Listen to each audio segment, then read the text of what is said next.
Hey, welcome to this course. I'm really excited to see you inside. I'd like to kick off our discussion here by addressing this question. What's the main goal of object-oriented programming?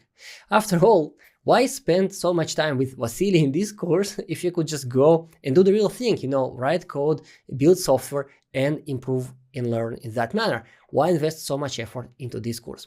And the answer is intimately related to the main goal of object-oriented programming. Now, if you just Google or ask, let's say, ChatGPT or other AI tool this question, you will probably get back a list of terms like maintainability, encapsulation, polymorphism, and all of these terms are indeed related to object-oriented programming, but none of them is the main goal. Some of them are the mechanics of object-oriented programming, and we will discuss that in this course, of course. Some of them are the methods that we achieve the main goal. We will discuss that as well. And some of them are the benefits that you get if you use object-oriented programming properly, but none of them is the main goal. So what's the main goal? And to answer this question, I would like to quote from this book, Code Complete by Steve McConnell. That's one of my favorite books about software development. It's an all-time classic, and I have it right there on my bookshelf because I often quote from this book when I record courses and when I answer students' questions. So Steve McConnell wrote the following: managing complexity is the most important technical topic in software development. Not less than that, the most important technical topic in software development. In my view, Steve's view, it's so important that software's primary technical imperative has to be managing complexity. So what Steve basically says here is that it's the most important technical aspect of software development, managing complexity. Why technical? Well, because first of all, your software needs to implement some business requirements, right? If it doesn't implement the business requirements, if it doesn't work and doesn't deliver value to the users, then this software is useless and worthless, regardless of how it's implemented. But once your software works, the next big question is, how complex is it? And the way to think about it is to imagine the following experiment. We take several developers or several teams of developers if the project is big and give them the same project. And after a while, they get back and all of them implemented the business requirements. So you have several alternative implementations that from the outside look equivalent and flawlessly implement what needs to be done. So given this alternative, which one should you favor? Well, intuitively, you should understand that you will probably want to choose the least complex implementation because, again, intuitively, this one will be the simplest to maintain, to extend in the future, etc. So that's why managing complexity is so important. And I will take what Steve McConnell said about managing complexity and just apply it to object-oriented programming. So the main goal of object-oriented programming, the reason why it's so popular and why so many programming languages today use this paradigm is because it allows you to manage complexity. It's basically a set of tools that allow you to reduce the complexity of your software. And that's the answer to why you would like to spend so much time with me in this course. Because if you just write software, if you code, and even if your software works flawlessly, this still doesn't kind of address this managing complexity aspect, because that's not something you can just get out of the blue. That's something you either learn from a lot of experience and lots of mistakes, or alternatively you can learn the theory and basically benefit from the experience of all the software developers that came before us and already made all these mistakes, so you don't make them yourself. And that's why it's worthwhile to invest time and learn object-oriented programming and object-oriented design properly. This will set you up to a long-term success as a software developer. And with that, I will see you in the next lecture. Please allow me to give you a very quick heads up about how the review system on Udemy works. So relatively early into this course, and what I mean by that is 10-15 minutes, you will see this pop up on your screen, and Udemy will ask you to rate the course and leave a review. Now, many students by that point are still not ready to leave a review. They haven't consumed most of the course's content, of course, and that's totally fine. What they do, however, often is that they leave 2 or 3 star as a temporary rating with the intention to, watch the course and leave the proper rating later. Please avoid doing that because those ratings are picked up by Udemy right away and they are shown to other students. So if by the time you get this pop-up, you already made up your mind, you got value out of the course and you are ready to rate it and review, then yes, please do that. I will really love to see your rating, to read your review. But if you need a little bit more time, then please avoid just leaving temporary ratings and instead click on this Ask Me Later button, and Udemy will prompt you later in the course for your rating and review. And by that time, hopefully, you will make up your mind, you will get more value, you will consume more content, you will learn more, and you will be much more prepared to leave a review, which I will read. I read all your reviews. Even if I don't respond to all of them, I read all of them, every single one of your reviews. I read them, and all the feedback that you provide, I take it very seriously. So that's it for this lecture, and let's continue with the course. Welcome to the first module of this course. In this module, we're going to discuss what's an object-oriented object. Now, if you've been doing object-oriented programming for any length of time, you might consider this topic completely trivial and not worth your time. But please stick with me. I will try to convince you that there is quite a bit of complexity and nuance associated with this seemingly simple concept, object-oriented object. So let's start discussing that. And the first thing that we want to ask is, what's an object in object-oriented programming? And if you take some undergraduate computer science course in the university, then the standard way to explain that will be something like that.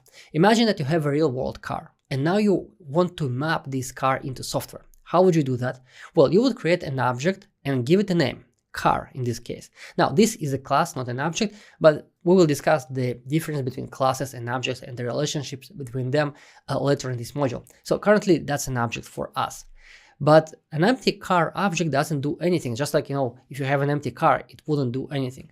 Instead, what we do have inside the car are additional objects. We have an engine object and a steering wheel object and wheels objects. And just like a standard car has these components, we introduce these sub-components into our car object. So that's the way we kind of map real-world car into our object-oriented design. And furthermore, in addition to having these fields, internal fields, our car object will have a behavior, and we can, for example, start our car. And of course, that starting a car means just starting its engine. And therefore, what we do here is delegate this call start to the internal engine of this car. And this analogy is very intuitive, right? We have a real-world car, and now we map it into an object, just like transfer all these internal objects as its internal properties. Now, while this analogy is very intuitive for us and easy to understand, it is actually misleading and, in my opinion, even harmful. And the reason why it is misleading is because there's really no use case for this car object that I can think of. I mean, I cannot imagine any software system which would model a car in this manner with engine and steering wheel and 4 different wheel objects inside it. So how would we model a car then? Well, let's discuss just, a kind of potential implementation of a car object in 2 different circumstances. Let's say we want to implement some car rental CRM, customer relationship management system. And for that system, we need to keep track of who actually rented each car. So a car in this system could have an ID, unique identifier, because we want to be able to identify a car uniquely. And we don't want to say, it's red Toyota or something. No, it has a unique identifier, which is usually a string. And in addition, it has 2 internal objects, car details and rent details. Car details basically hold various details about the car, like its manufacturer, its color, maybe its class. And rent details will hold the details about the current and past rents related to this car. And for example, if we want to check whether this car is available for rent right now, we will delegate this call to rent details object and basically say if the internal rent details is rented, then the car is basically not available for hire, for rent. Okay, that's the implementation.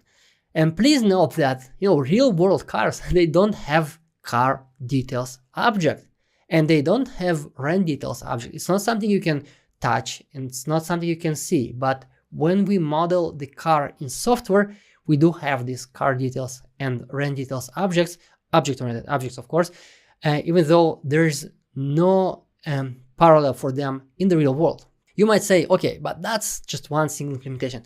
Let's imagine a use case where we would actually want to track the internal parts of a car. So we will actually be interested whether a car has a wheel of this type or that type, or wheels of this type or that type. Can we imagine such a system? Yeah, I can. So let's discuss about car factory management system. You have a factory that produces cars, and you want to kind of keep records of all the cars that this factory produced. How could we represent a car in that system? Well, something like that would work, and that's of course a very simplified representation, just for the sake of the example. Again, a car will have an ID, and that's something very central to objects, that many of them will have ID, some of them won't, and we will discuss which objects need ID and which objects don't need ID later in this course. And then we have a list of car parts and some manufactured at date. Now, please notice that we don't have a wheel, and we don't have a steering wheel, and we don't have like brakes or engine or whatever. We have a list of car parts. And the reason is that even this system that needs to track which companies were installed into each manufactured car does not really care about these companies enough to have them as distinct objects. Instead, it will have this car part object which will hold some information about each individual car part. And then let's say we want to obtain parts that compose a specific car, and we want to obtain them based on some string search. So this method, additional method that we have inside the behavior, get parts matching, you don't need to understand the syntax that is going on here. It's really not that important. What it does is basically it's going over all the car parts inside this parts list and says, if your type contains the string that the user entered into, let's say, some user interface, then return a sublist containing all these matches. And then, for example, if user enters wheel, then of course this query will return all the wheels of this car, assuming that it has wheels, and also the steering wheel of this car, because that would also match this query.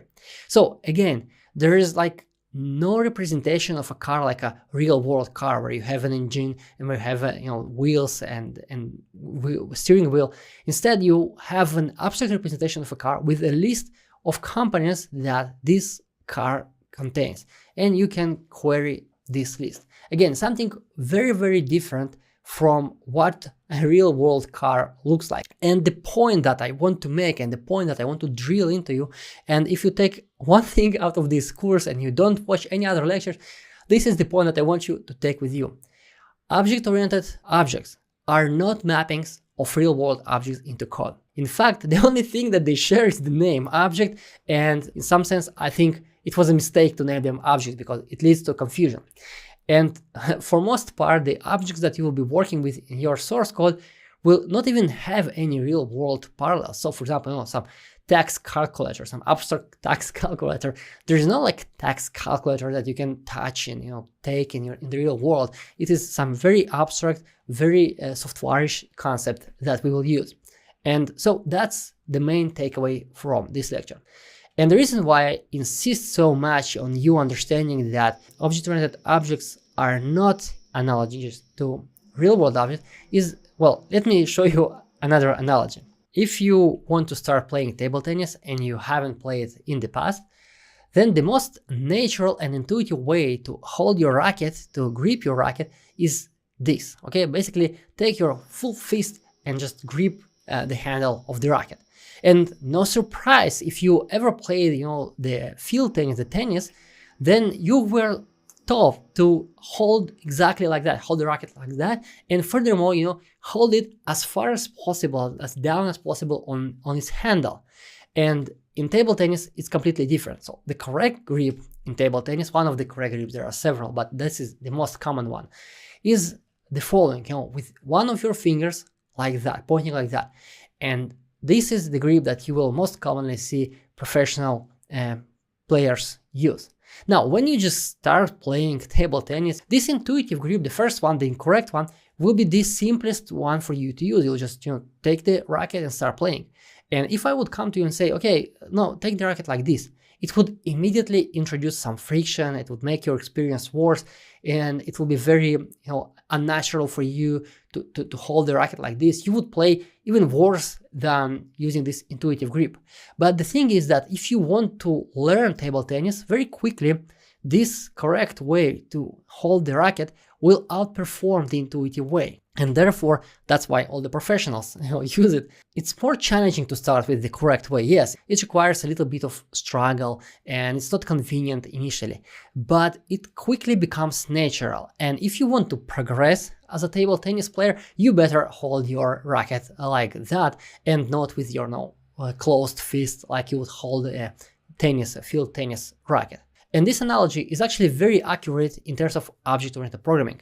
If you think intuitively about object-oriented objects like real-world objects and you try to map real world into your software, then, well, you can do that and it will be very simple to begin with, but very quickly you will reach some limit and you will start making mistakes, very problematic mistakes, and you will be slowed down considerably.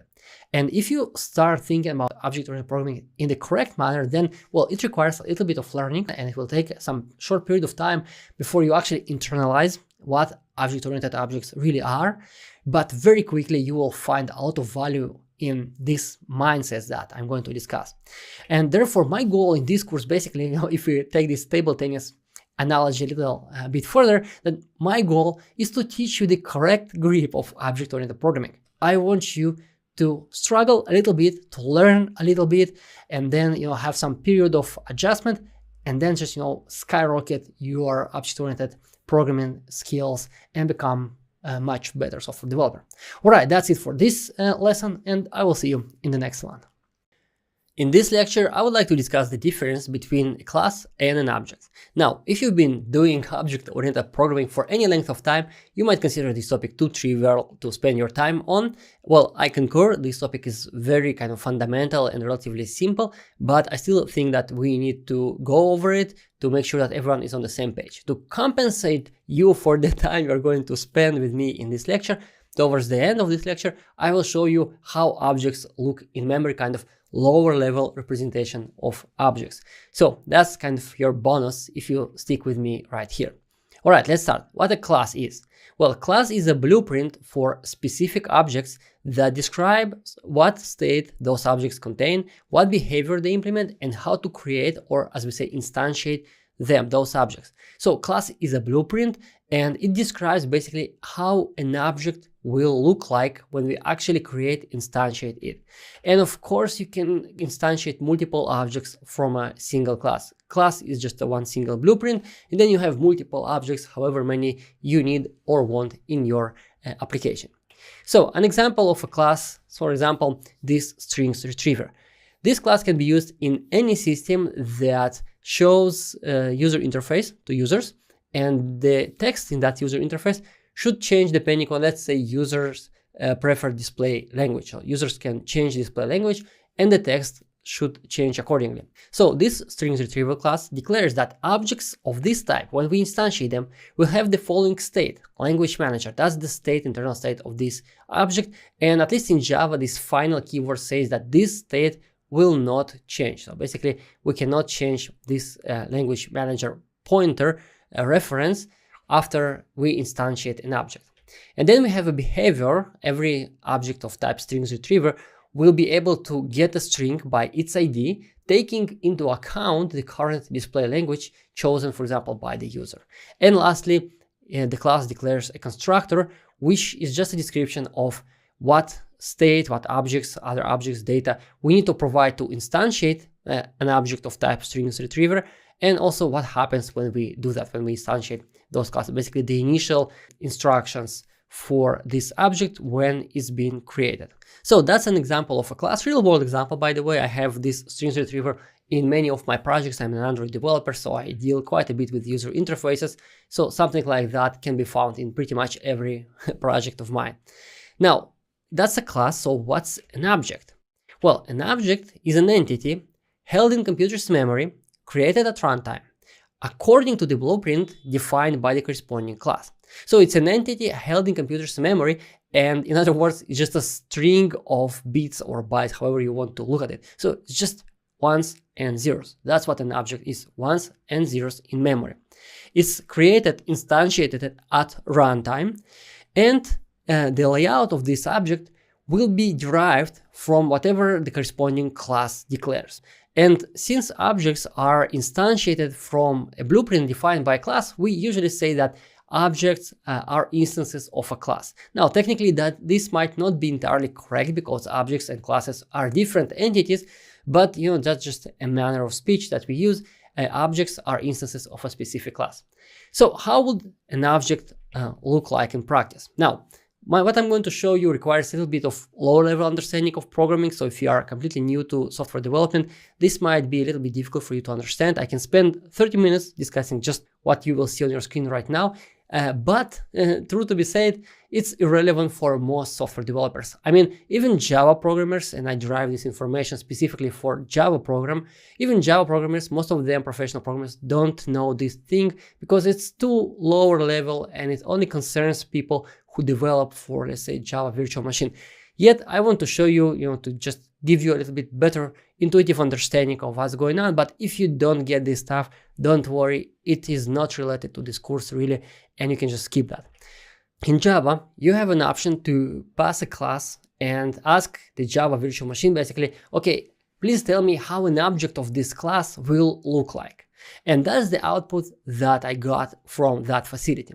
So at the bottom, we see that an instance of strings retriever class, and that's the same class that you saw earlier in this lecture.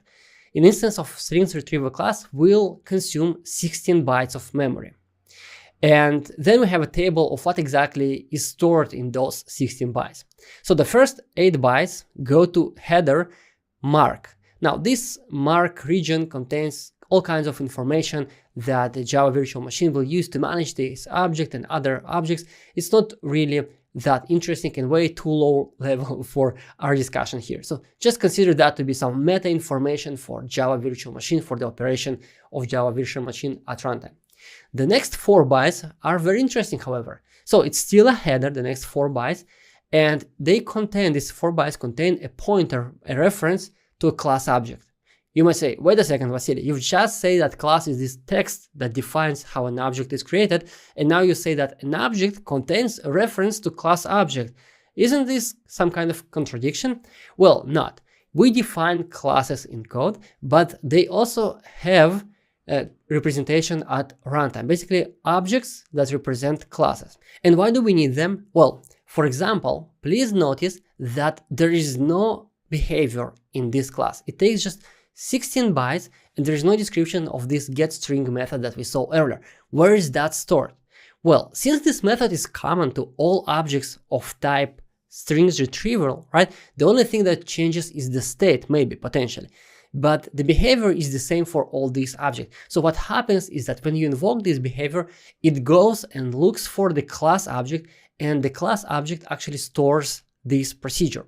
And the reason for that is because class object is just one single object, and we can have thousands, millions of these strings retrievers potentially. If we don't need that in usual application, but for other types of objects, it might be actually relevant. And so all these objects do not need to basically duplicate this behavior. It's the same behavior for all of them. What changes is the state. So the next 4 bytes are allocated to this language manager. A language manager might take more than 4 bytes. It's an object by itself, so at least 16 bytes, or at least, let's say, 12 bytes it consumes. But these 4 bytes are just a pointer to that object. Basically, this way, when we invoke this getString method, we use a pointer to language manager to fetch that object, language manager, that we use in the implementation of that behavior. And then we use a pointer to a class object in order to actually invoke the behavior, because once again, we don't want to duplicate the bytes associated with this behavior into each single instance of strings retriever. And therefore, we store the behavior centrally in the class object, and we only store state or pointers, references to other objects inside specific objects. All right, I admit this might have been a little bit confusing, but I just don't want to spend too much time on that. If you kind of got the gist of it, great. If not, amazing. You don't need this information. As I said, even most professional Java developers probably don't know about this stuff, and they don't know how an object is represented in memory. I just shared this with you so you can kind of get a little bit more intuitive understanding of the difference between an object and a class and how objects interact under the hood. All right, that's it. That's the distinction between objects and classes. And with that, I will see you in the next lecture. In this lecture, we're going to understand the importance of objects state. So as an example, let's take this class, Venue Visitors Tracker. This class can, for example, be used in a software as a service SaaS system that allows Venue to track visitors, maybe issue invoices, etc. This is, of course, a very simplified implementation that fits on one single screen, but the general idea will be the same. So what do we have inside this class? We have state in the form of, first of all, Venue property, and also this map of visitors that maps from visitors to their respective visit history. So we have a venue and we have a visit history associated with that specific venue inside an instance of this class. And then of course we have two behaviors, two methods basically. Now please notice that the state of this class is designated with a private keyword. Now that's something specific to Java, of course, but other object-oriented programming languages, many of them have similar concepts. So what does private? It means that this state, venue and visitors, cannot be accessed from outside of this object. This is an internal state of Venue Visitors Tracker object. And of course that each instance of Venue Visitors Tracker will be associated with a different venue. And now notice the magic. The behavior defined in this class implicitly acts on this state, on the local state inside each individual object. This means that without writing any more code, without writing if, else, or doing anything, you automatically associate behavior with the internal state of the object. And that was the big step forward of object-oriented programming. We take it for granted today, of course.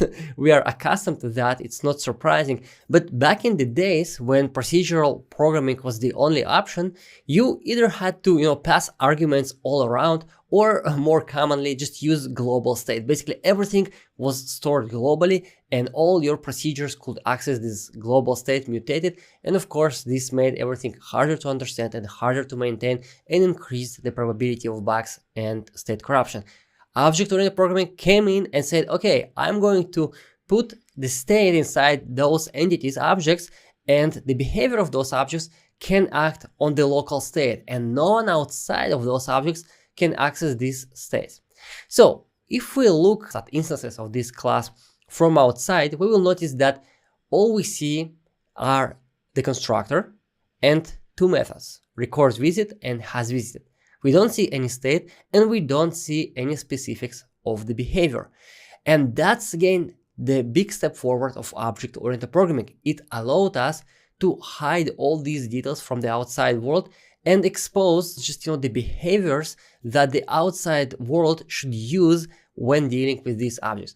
And that's what we call encapsulation. So internal objects state and behavior, the details of the behavior, are encapsulated inside objects and they cannot be accessed from outside. And this is the superpower of object-oriented programming. And this is why state inside objects is so important.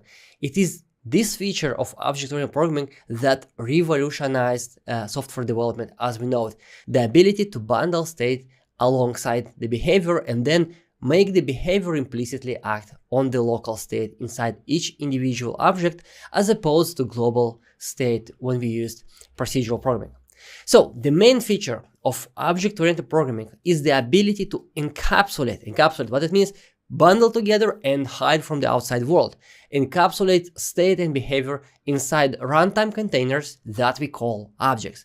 So that's what an object is in object-oriented programming. It's a runtime container for state and behavior. And in the rest of this course, our goal is to learn how exactly we decide which state, which behavior we put into each individual object or class if you want, and what's the relationship between those entities. So I'll see you in the next lecture. In the previous lecture, we said that the big step forward of object-oriented programming was to allow developers bundling state and behavior together inside objects, encapsulating state and behavior inside objects, which potentially is not even visible from the outside world. Alright, great, but which state and which behavior should be placed inside each individual object? And that's where the notion of responsibility comes into the play. Now, responsibility as is understood in object-oriented design, not your parental responsibility towards your children or anything similar.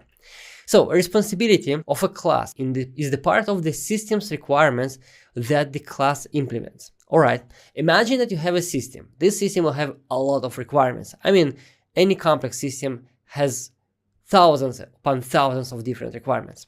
So now you break these requirements down into smallest possible parts, and then you add classes that implement those requirements. Because if you have a class that doesn't implement any requirement related to the overall system, then why do you have this class in the first place? It doesn't make any sense. So every class inside your project will implement some part or parts of the overall system's requirements. And these requirements that the class implements, that's what we call the responsibility of class. The class takes care of that, right? Of that requirement. That's its responsibility. Now, let me give you examples of some classes and their responsibilities. I pulled those names and those responsibilities just out of my latest project, so all of these are real-world examples. Fetch organizations use case. So this is a class that fetches the list of supported organizations. The company works with some organizations worldwide, and in some cases you might need to know, which organizations are supported. So that's the class that fetches this list. And you'll say, yeah, I can see that from the name. You don't need to explain. Okay. And then I have datetime provider, which is a class that provides the current date and time. Unsurprisingly, right? And then I have random string generator, which is a class that generates random strings according to some predefined format. Now, looking at these examples, you might think to yourself, well, Vasily, you waste my time on the most trivial of the examples because I can clearly see what these classes do from their names. So why explain? Why spend time on that? Well, that's exactly my point. The name of the class, a good name for a class, should reflect the responsibility of this class. So by just reading the name of the class, you should be absolutely clear. Well, at least somewhat clear. Okay, not absolutely, but at least somewhat clear what that specific class does, what its responsibility is. And if that's not the case, you have a problem. So let me give you several examples of less optimal names, which nonetheless you can see all around projects around the world, which I see constantly when I work with my clients. Okay, so poor class names, and those are so-called code smells. What code smells are? Well, code smells is something that kind of indicates a problem, like a red flag, right? So code smell is not necessarily a problem. Sometimes you have code smell and it's totally fine because there's an explanation, but code smells are like things that give you a pause. You pause for a moment and think, okay, is this really a problem or not? So the names that are code smells. Organizations manager. Now, this name, it's too unspecific because, well, it's related to organizations clearly, but what does manager means? It can mean a lot of things, a lot of stuff that relates to organizations, and this name does not give you an indication of the true responsibility of this specific class. Now, I'll leave here a caveat that in some cases you might have actually a convention on the project around what, for example, manager suffix means. And in that case, this organization's manager might actually be fine. And I do have managers inside my personal projects, inside projects that I work on, because it's a very specific convention that I follow and the team understands what it means. But in this case, organization's manager can do anything, so it's unspecific, too unspecific. Now, then we have data manager, which is even less specific. In the case of organizations manager, you at least understand that it's somehow related to organizations. But in the case of data manager, well, this can be anything, so it does not tell you what it does. And of course, there's this, the ultimate meaningless name for a class, utils. It does not give you any hint about what the responsibility of this class is.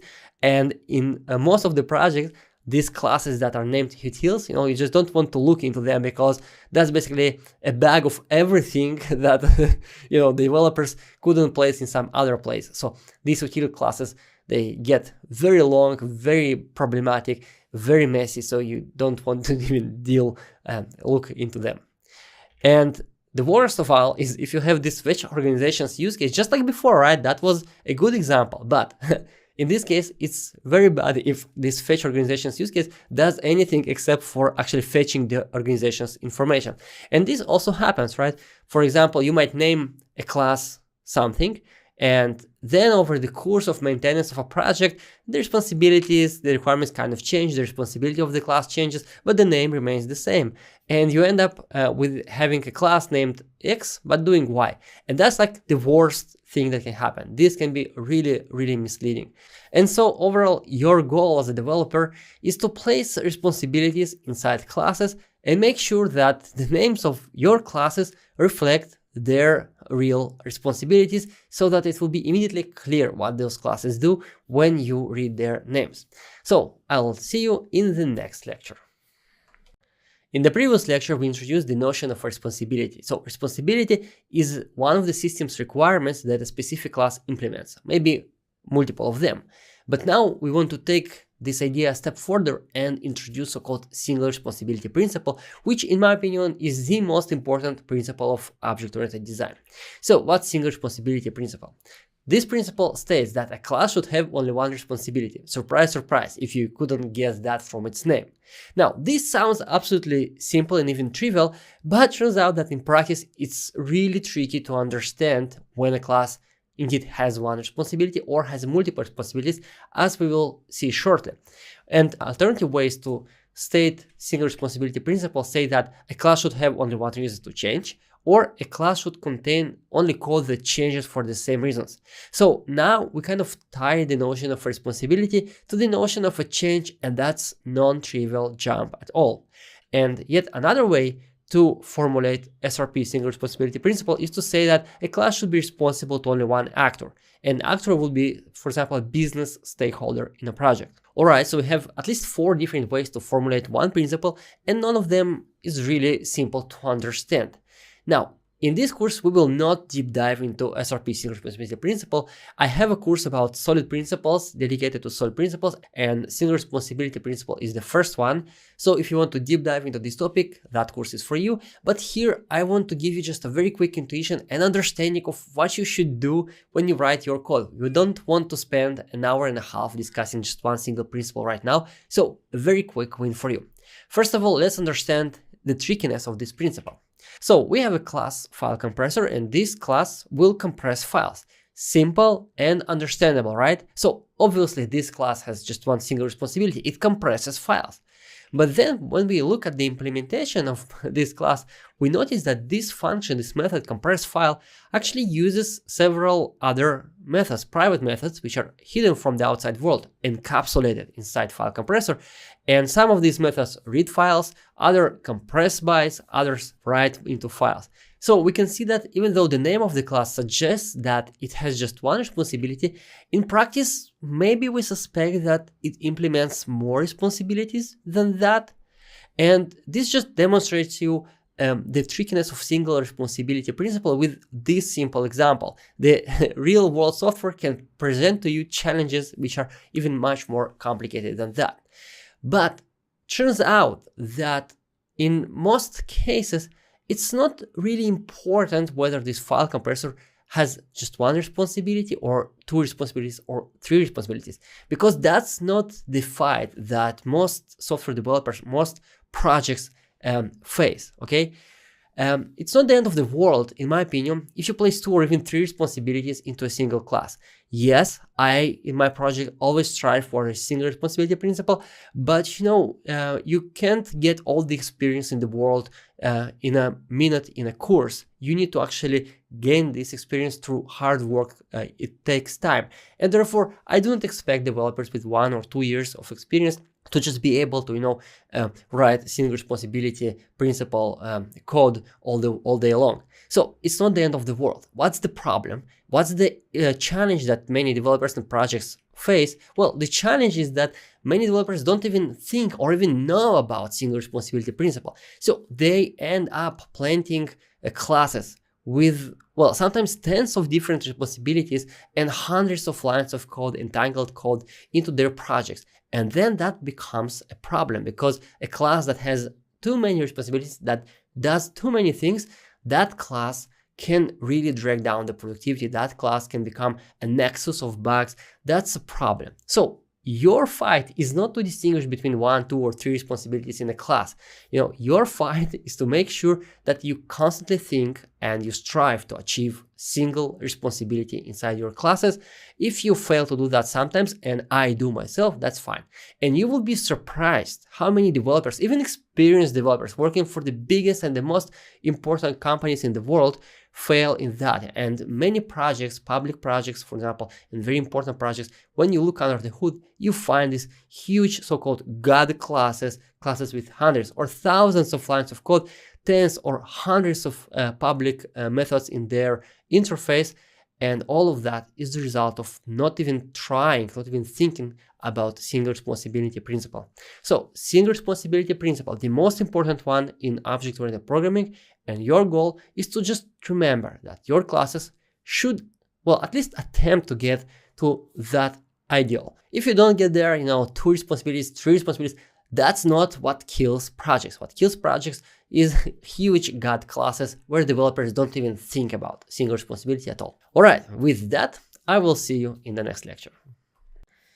All right, it's time to summarize our discussion of object-oriented objects in this module.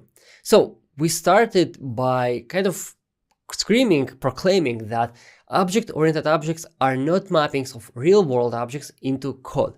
And this is one of the most limiting ideas, one of the most limiting misconceptions that so many developers hold. And it's not their fault. It's kind of taught this way. If you go and Google or you take some class at the university, they will kind of tell you that, objects like real world objects. And then you start thinking in these patterns. And this pattern is very limiting because most of the objects that you will ever encounter in software have absolutely no alternatives in the real world.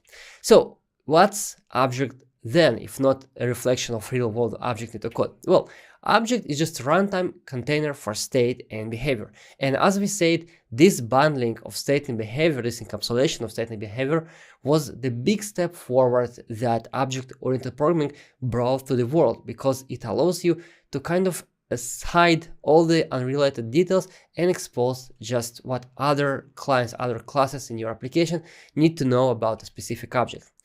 So an object is instantiated from a class blueprint. Class acts as a blueprint, and you can create many objects out of that blueprint. What will be the difference between these objects? Well, they will have different state, the same behavior, but different state. An object has a specific responsibilities that correspond to the overall system's requirements. So that's what an object is. That's how you kind of derive where you need objects and what your object should do, not by comparing them to real-world objects. So even if your system deals with users and money, don't think about real users and real money. Think about responsibilities and system requirements. So each object should implement some of the requirements of the overall system, and that's how you derive the boundaries around your objects. And then we expanded on the notion of a responsibility and say that, ideally, each object will have just one single responsibility. And as I told you, it's really tricky to kind of understand whether it's one responsibility or 2 responsibilities or 3 responsibilities. But that's not the problem of most projects. The problem of most projects is that they have huge God classes with many responsibilities entangled inside them, and you cannot find what you need really quickly, and when you try to change one aspect of the operation, something else breaks. So that's your main fight, not writing 1 or 2 responsibilities, but just thinking about this single responsibility principle and striving to reduce responsibilities encapsulated inside each object, inside each class, inside your projects. So that's a summary of our discussion of object-oriented objects. And as trivial and as basic as this might sound, it's a very important topic, and it's very important that you have a proper mindset when writing your software, because various misconceptions, like trying to model your software after the real world, can actually lead you to very bad places. This will cause you a lot of pain and a lot of time waste. Once you get rid of these misconceptions, once you start thinking of objects as runtime containers for state and behavior, and you understand that they have responsibilities that should be derived from the overall requirements of your system, your life will become much easier, your code will become much cleaner, and you will become more productive as a developer. So this module laid out the foundation, very important foundation for the rest of what's coming in this course. And with that, I will see you in the next module. Welcome to the next module of the course. Our goal here is to understand what composition is and what do we do about it. So composition is a relatively straightforward concept. So imagine that we have this fetch vendors use case, and as you might guess from its name, this class fetches a list of vendors that a system supports. Now, this class has a state, and its state are two references to other classes, other objects basically, Server API and Settings Manager. As you might guess intuitively, Server API is needed to access to fetch these vendors from some remote server, and Settings Manager probably affects the data stored in Settings Manager, probably affects how those vendors will be fetched, which vendors we fetch. Now, small remark here, notice that I have Settings Manager, and as I told you in my projects, I do have managers. And in my case, the convention is that managers are just global classes that are accessible to the entire application. We'll discuss this so-called Singleton pattern later in this course. So I do have a convention around managers, and therefore there's no ambiguity about what Settings Manager does. You could just call it settings, and manager says that, it's in addition a global class. So Settings Manager is just a container of settings, of applications, settings, of course. So that's the state of fetch vendors use case. And in these situations, when we have an object or a class that contains references to other objects, we say that that class, that object, fetch vendors use case in this example, is a composite. So when an object contains references to other object, that object is a composite. And that's where this term composition comes from. So composition is simply keeping references to other objects and using them to implement this object's behavior. And of course, this is not a difficult concept to grasp, right? We have an object, it has references to other objects, and it uses those objects to implement its own behavior. Not difficult to understand, and it sounds like composition is almost a trivial concept. But I assure you that composition is more complex topic than meets the eye initially.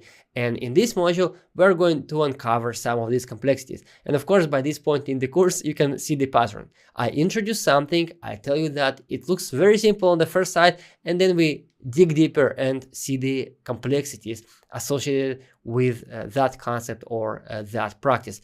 And that's indeed the story of object-oriented design. It sounds very simple, and on the first sight, it looks really simple to do, but actually to write reliable real-world software, you need to understand the trickiness, the challenges of object-oriented programming, and understand how you use all these tools that you have at your disposal. So in this module, we are going to uncover some of the challenges around composition and how we can address them.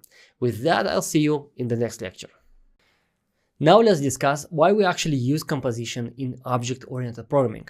To demonstrate this point, we will get back to this file compressor class that we already seen in the past, right? So we have a class that is intended to compress files, and that's absolutely fine. You might need this class in your application. But when we look under the hood, we kind of get a feeling that this class violates the single responsibility principle, because aside from compressing stuff, it also deals with reading files and writing files. And this just feels like an extra responsibility inside this file compressor. So the question now becomes, how can we resolve this single responsibility principle violation? And again, that's not a big violation. If that's the order of magnitude of your problems in your code base, you are totally fine. But just for the sake of the example, let's just, make this class even better than it is right now. So the problem arises due to the fact that we want to work with files. We want to compress files as opposed to just raw bytes. And therefore, the first idea that you might have in order to make this class obey single responsibility principle is to just get rid of the files in its API. Basically, we want this class to operate on bytes and then return bytes as a response. So both the input and the output are byte arrays, and therefore this class will deal with just compressing bytes. And that's great. This class indeed obeys single responsibility principle right now. But here is the question. What if in your application you need to compress not just byte arrays, but files, and you need to perform this operation in, let's say, 10 different places inside your codebase. So this class deals with just compressing bytes. So the external code that uses this class will need to somehow handle the file operations. And you might say, okay, but that's the problem of the external code. Yeah, sure. But if you need to do that in 10 different places in your application, then you duplicate code, right? You will have some amount of code duplication, and this will be duplicated in 10 different places. Not good. And therefore, in some instances, you actually don't want to simplify the interfaces. You want to keep the interface and you want to keep your file compressor operating on files, just like this one. But then, in order to avoid having too many responsibilities inside this class, you just delegate parts of the responsibilities, so-called secondary responsibilities, supportive responsibilities, call it whatever you want. All the responsibilities which are not the core responsibilities of this class, you want to use some other class for them. And in this case, we use this files helper. And as you can see, we use this files helper object to read file and write back to file.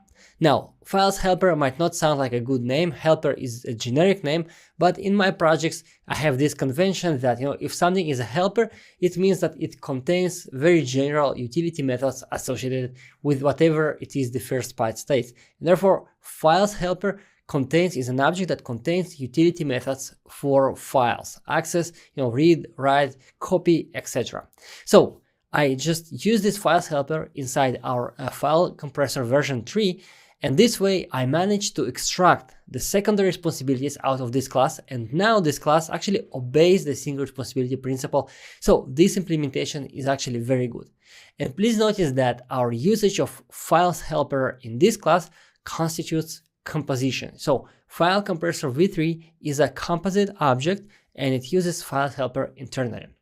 So what's the goal of composition? Well, the composition is aimed to reuse responsibilities of existing classes.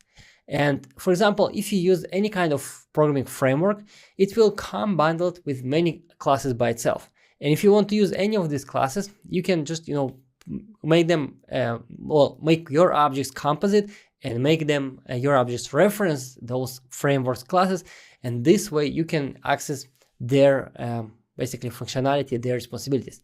And another goal of composition is to delegate secondary responsibilities to other classes, just like we did with our files compressor.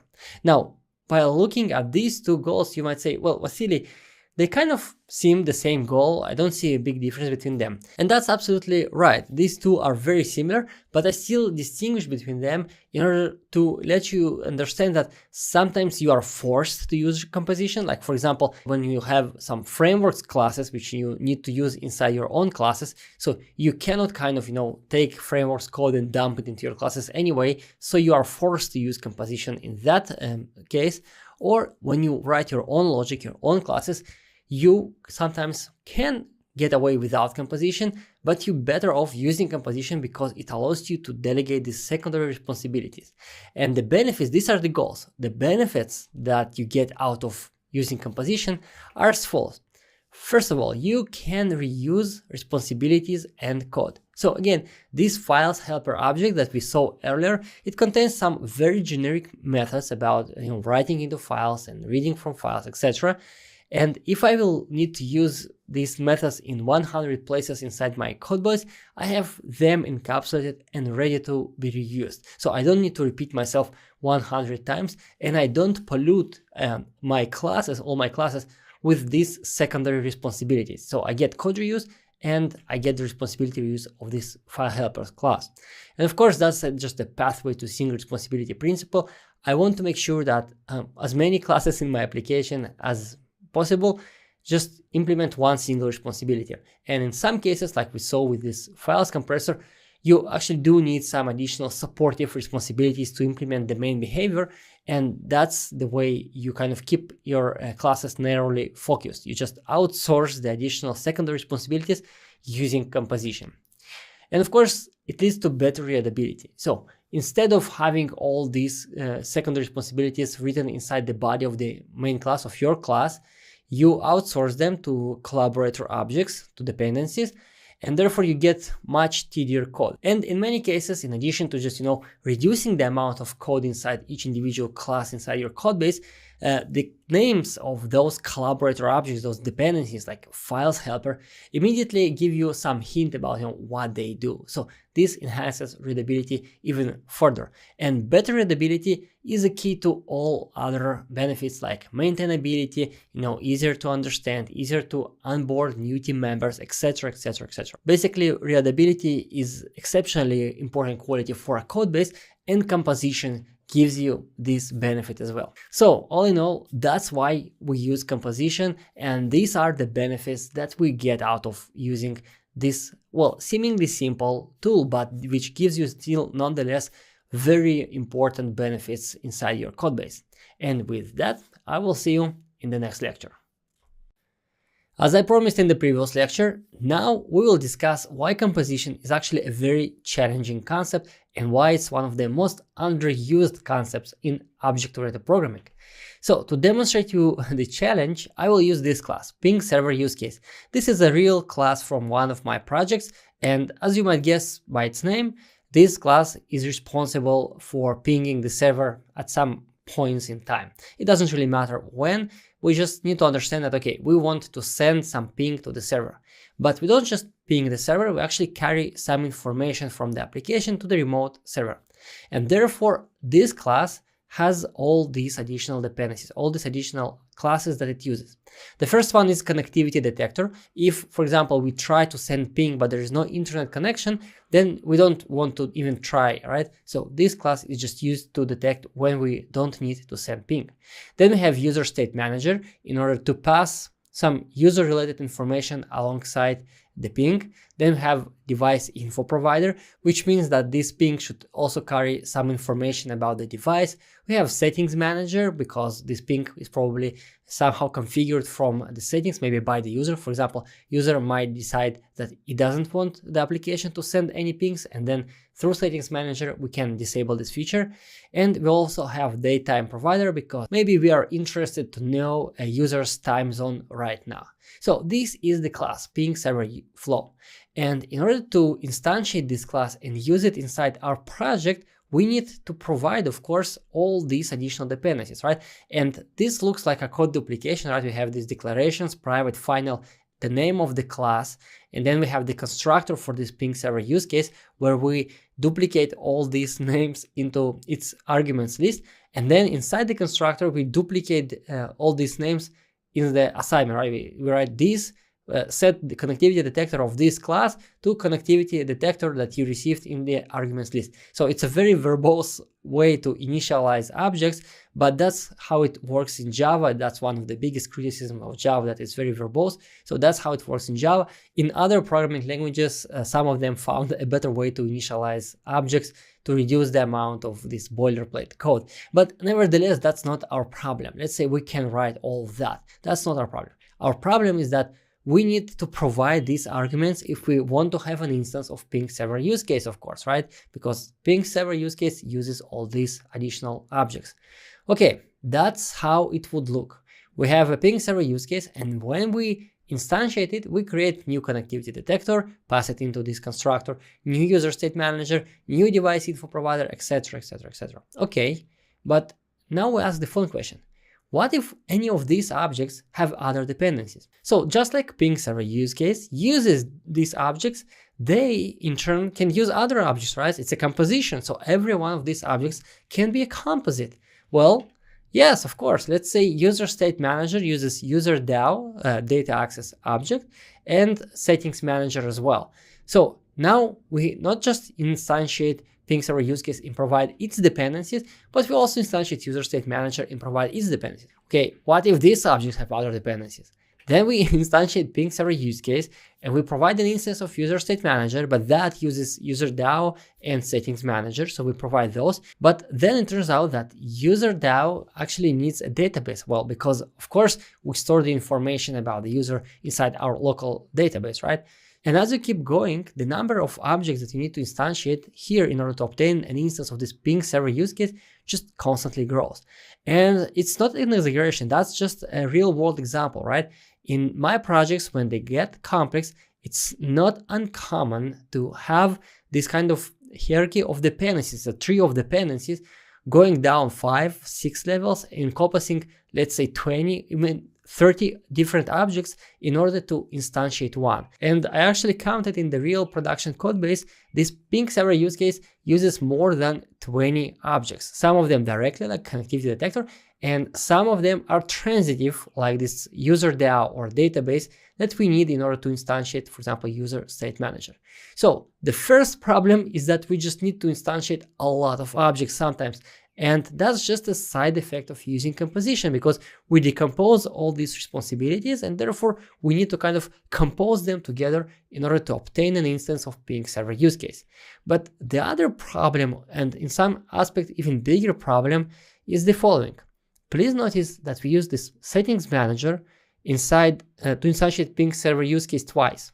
Once we provide it to ping server use case itself, and once we provide it to user state manager. And furthermore, we have this database object which we instantiate here, but this should feel a little bit odd to you because we don't usually instantiate a new database every time we need one, right? We usually kind of instantiate one single database inside our application and then we reuse it, but we don't recreate each time we need one.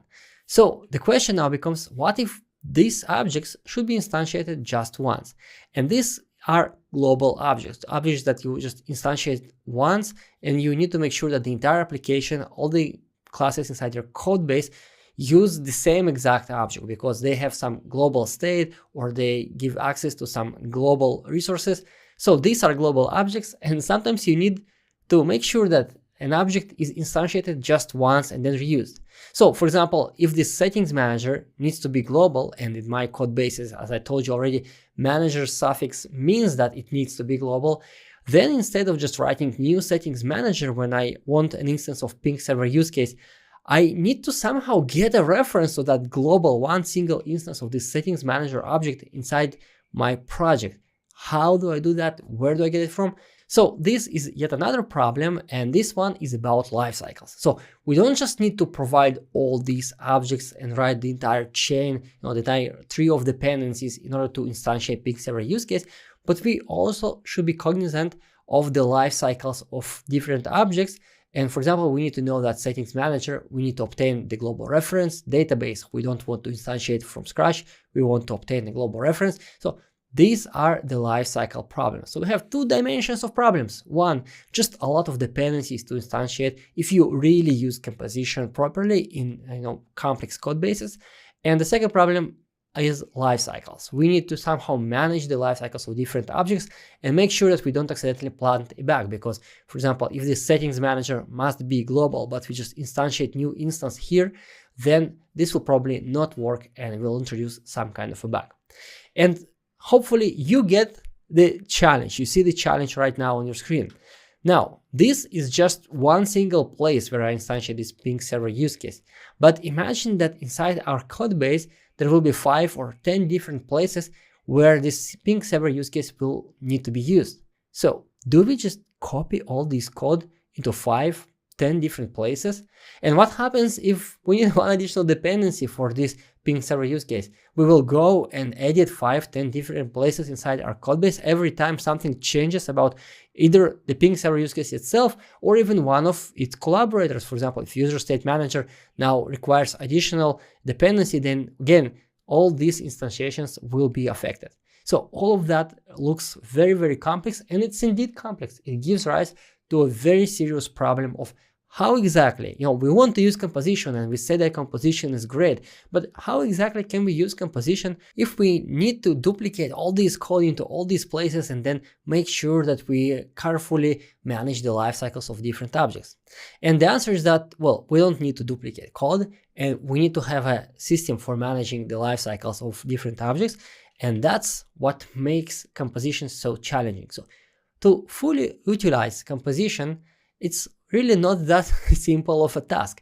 And composition indeed looks very simple on the first sight when you look at it from the perspective of one single simple example. But when you build a code base that might contain hundreds, thousands of different classes, and all of them are composed in some very interesting fashion, And for example, as I told you, sometimes this composition hierarchies trees can go down 5, 6, maybe even more levels and contain tens of different objects along the way. How do you manage all of that? This is a very non-trivial, very challenging task, and that's why composition, while it looks very simple and even timid on the first sight, is actually one of the most underused techniques in object-oriented programming.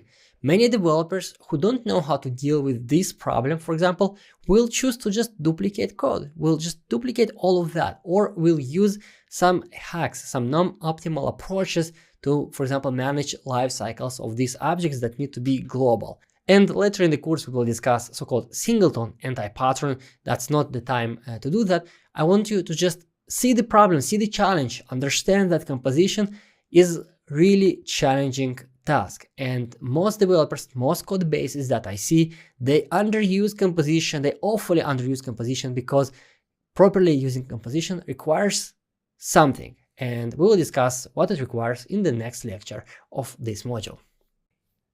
We concluded the previous lecture with the realization that composition is actually not as simple as it might look on the first sight. And there are two really major issues with composition.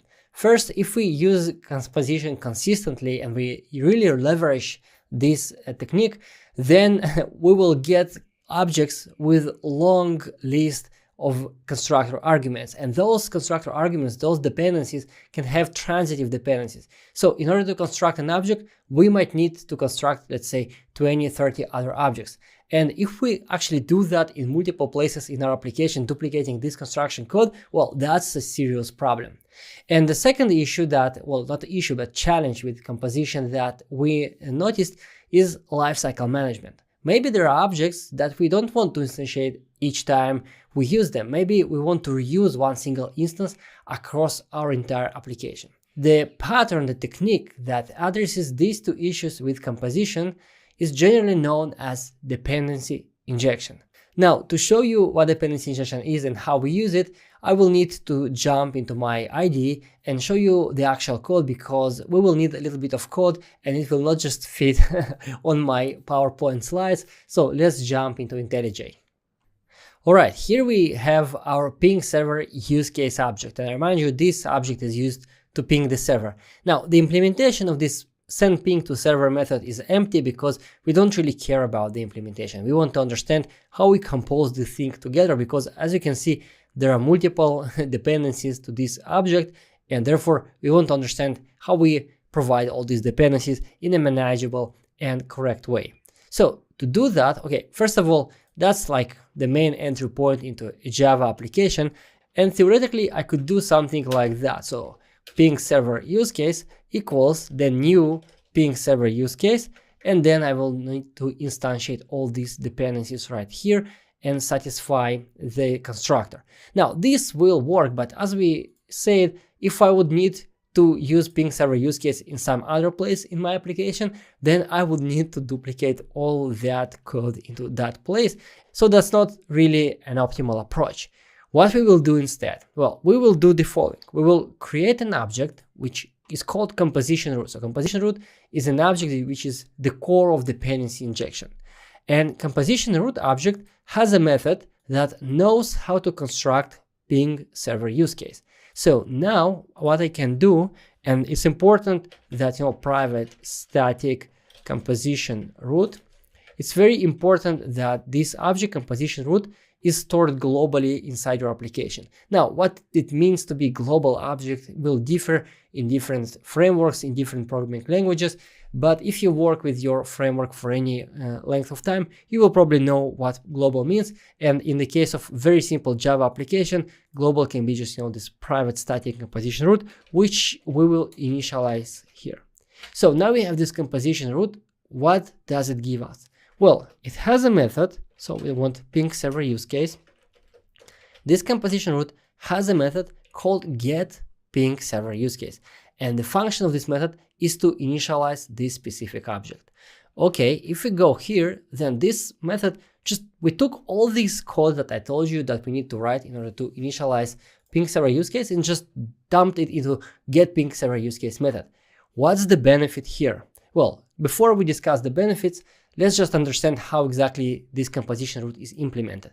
Please notice that I don't really instantiate these dependencies here, but every time I need another object, I delegate this to another method inside composition route. So for example, if I want to get connectivity detector, then we have this get connectivity detector method, which returns a new instance of connectivity detector. And if I want to get user state manager, then we have this get user state manager method, which is more complex than this method for getting connectivity detector. And the reason why this method is more complex is, I remind you, the second challenge that we've had with composition is managing lifecycle. So user state manager should be global object. There should be just one single instance of user state manager inside our application. Otherwise, if different companies will use different instances, it can create problems. It will lead to bugs. So how can we ensure that there's just one single instance? Well, this composition route takes care of that. What it does, it has this field, private user state manager. So internally, composition route can store a reference to user state manager. And when we need user state manager, when we call this get user state manager method, we first of all check whether this field is null. So if this field is null, then we initialize new user state manager. But if it's not null, we just return the value of this field. This means that user state manager has already been initialized and we can just return this value. When we do instantiate new user state manager, we don't instantiate those dependencies right here, but instead we delegate to other methods. So get user DAO instantiates user DAO object, but for the database, it does not instantiate it directly, but calls to this get database method. And get database, again, checks whether this database field inside composition route is null. If it's null, a new database will be initialized. Otherwise, we just return the existing database. And this makes sure that whenever this get database is called, all of these clients that call to this method will get exactly the same object, reference to the exactly same object. So when we need to instantiate get user state manager, we delegate to these methods and they actually encapsulate within them the respective logic for each object. And whether that object is global or not is really determined by this method. So you can see that, user DAO is not a global object. A new instance will be instantiated every time this get user DAO method is called, but database is actually a global object because it will be cached and returned on subsequent calls to this get database method. And what we get is that, let's see, here, when we instantiate our ping server use case, we use this get settings manager method, right? And somewhere else here, when we instantiate user state manager, we also use get settings manager method. And since we consistently use the same method and the method encapsulates the logic that decides whether this object is global or not, and settings manager is a global object because it's cached inside our composition route right here. So what we get here is that this call and this call will yield exactly the same object. So this way we made our settings manager global, and therefore as long as we consistently use this get settings manager method and do not instantiate settings manager in any other place inside our application, we are guaranteed by design that we will always be using the same exact object. So that's how this composition route object basically addresses this challenge of composition, of managing the lifecycle. As long as we use these methods, it is guaranteed that this get settings manager will behave according to the logic defined here inside this method. So settings manager is a global object and user state manager is a global object. And actually you have a very simple way to see which objects are global inside our application. Here they are: settings manager, user state manager, and database. All other objects will be instantiated and a new instance will be created every time this get method is called. Okay, so that's how we address the lifecycle challenge. But how do we address reuse challenge? We actually say that we don't want to repeat all these constructions everywhere.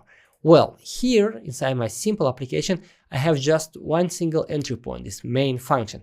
But if you will use any comprehensive framework, let's say in Java, that will be Spring Boot, then you will have application object and you will have controllers for various endpoints. And then inside controllers, if you get a reference to this global composition route, you can do the following: ping server use case, right? Ping server use case 1 equals So basically every time you need a new instance of ping server use case, well, actually you don't even know whether it's a new instance or not, because you just call this get ping server use case method on the composition root.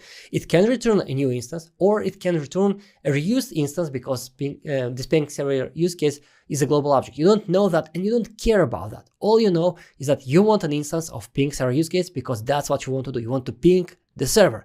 So you just write that, and magically this object appears. And now it doesn't really matter whether construction of this object is complex or simple, whether it has dependencies or not. It's abstracted out from you. You don't see that, and you don't care about that. All you care about is that there's this public method and you use it.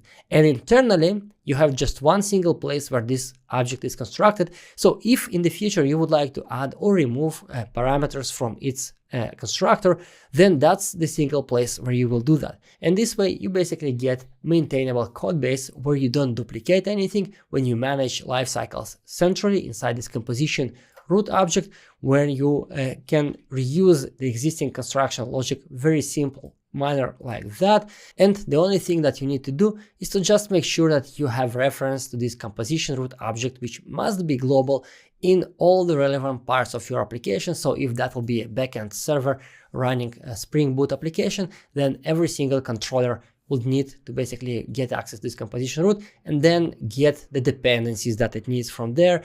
In Android application, let's say that will be every single activity that needs a reference to this composition root that will be stored inside the application class, etc., etc. Depending on your framework, depending on your programming language, it will differ a little bit, but the concept, the approach, the technique will be the same. So composition root is the core of dependency injection, a single place where we define the construction logic. And for example, let's just imagine that we need another service here, and please ignore the fact that I have all these errors. I don't really write an application. These are just tutorial code for our course.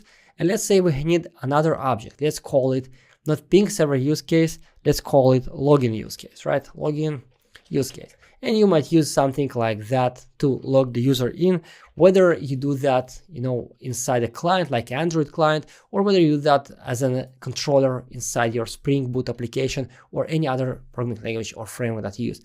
And just for the sake of example, let's say that it will depend on what? Well, let's say just settings manager, just for the example. And of course, it will depend also on user state manager, right? So user state manager, because once you log the user in, you want probably to change some state inside this manager. And now let's create this constructor with two constructor arguments. And we have just public void login, and that will be string username, and this will be string password. Something like that could work. And actually I have something like this login use case in all my projects. Okay, now we want to make sure that we can get this login use case here. Let's say that, for example, imagine that this is our controller, let's say activity inside Android, or maybe endpoint controller inside Spring Boot application, or whatever framework language you use. And we want this login use case. Login use case.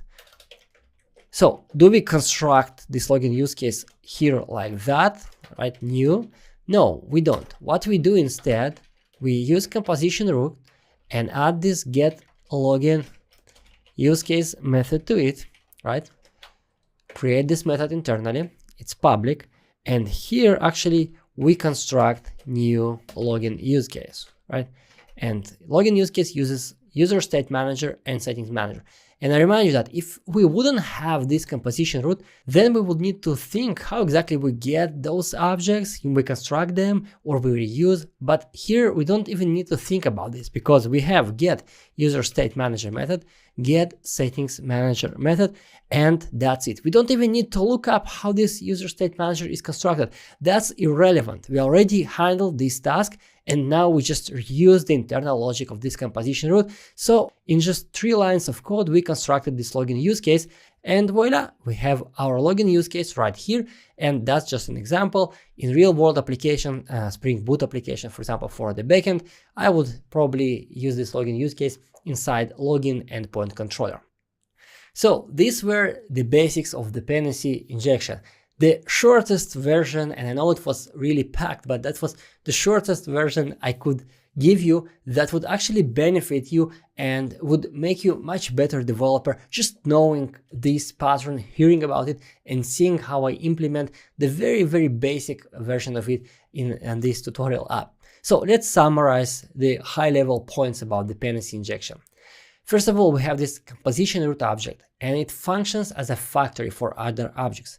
Now, in general, factory usually refers to something that creates just one single type of objects.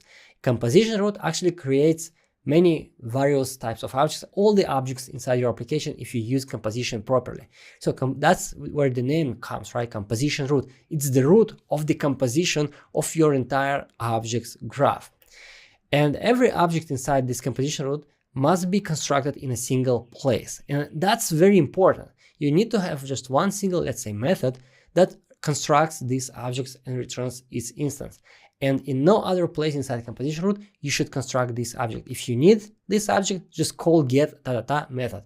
And this will make sure that one, you reuse the existing construction logic, and two, if some object is a global object, scoped object, then by calling this method, you basically make sure that you always get the same instance. And of course, speaking of these global objects that must be reused, composition root just simply stores references to those objects internally, and that's how it controls their lifecycle, right?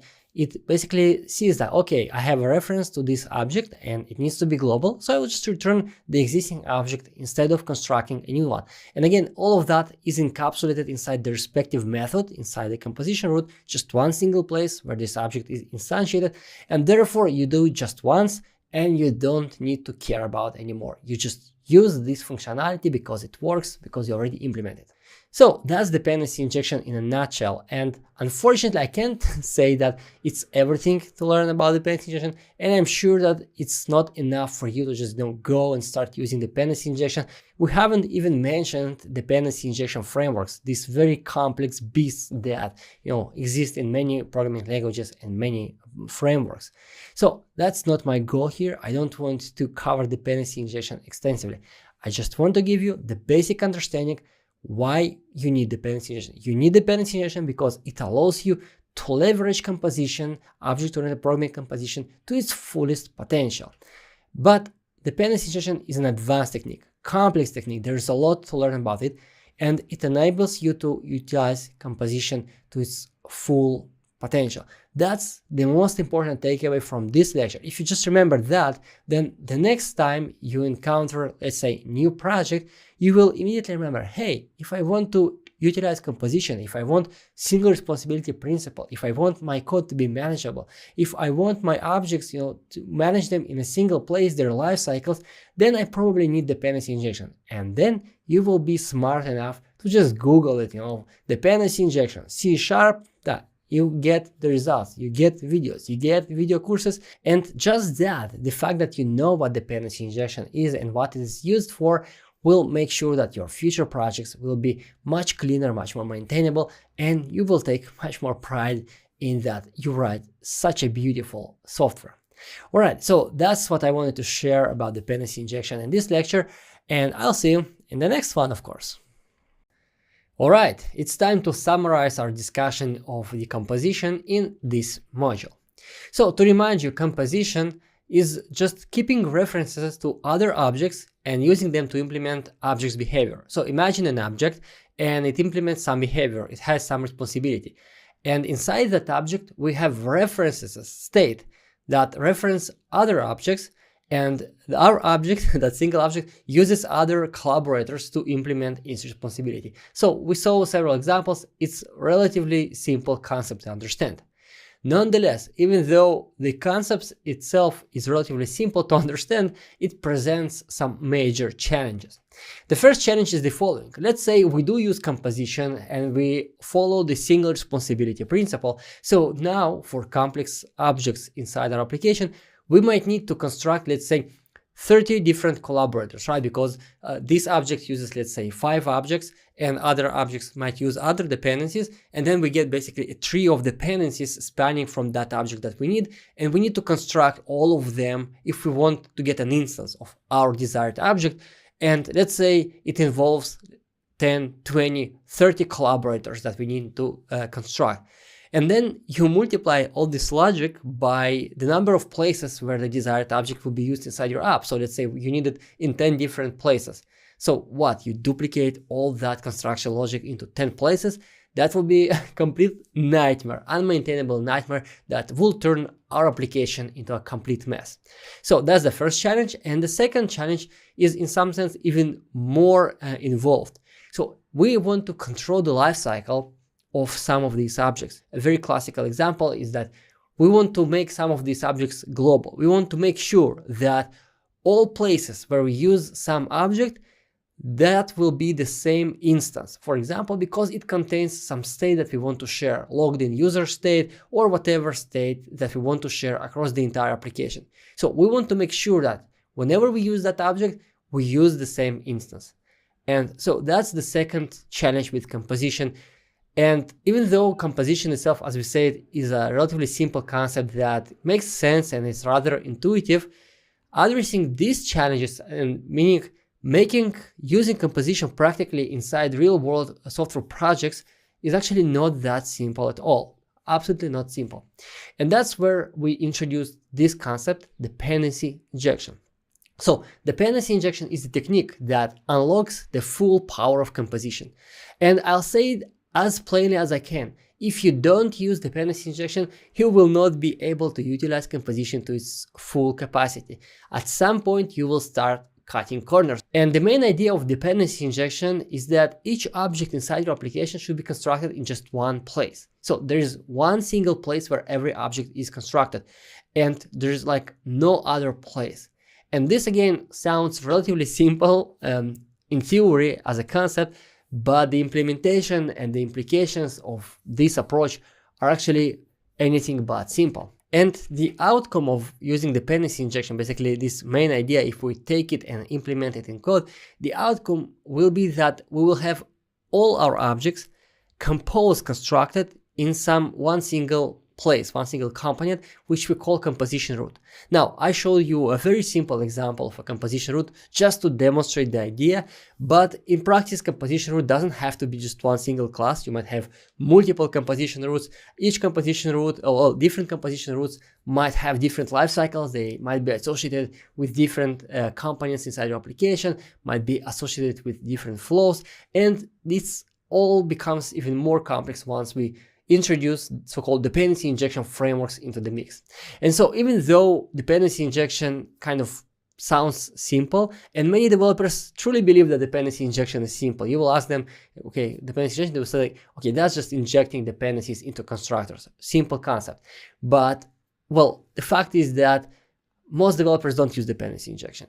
And the reason why they don't is because it's a very advanced technique, and it has a relatively steep learning curve. So you actually need to invest time to learn dependency injection. And what I demonstrated in this module is a very first step to understand the global kind of goal of dependency injection, what it gives us, and what's the main idea behind dependency injection. But it's surely not enough to use dependency injection in any real world project. But now that you understand what dependency injection is and what benefits it provides to you, you can actually go and look up dependency injection in your specific language and framework, because those things, the implementations, will be very specific to specific languages, to specific frameworks. But the concept itself is universal and very, very important.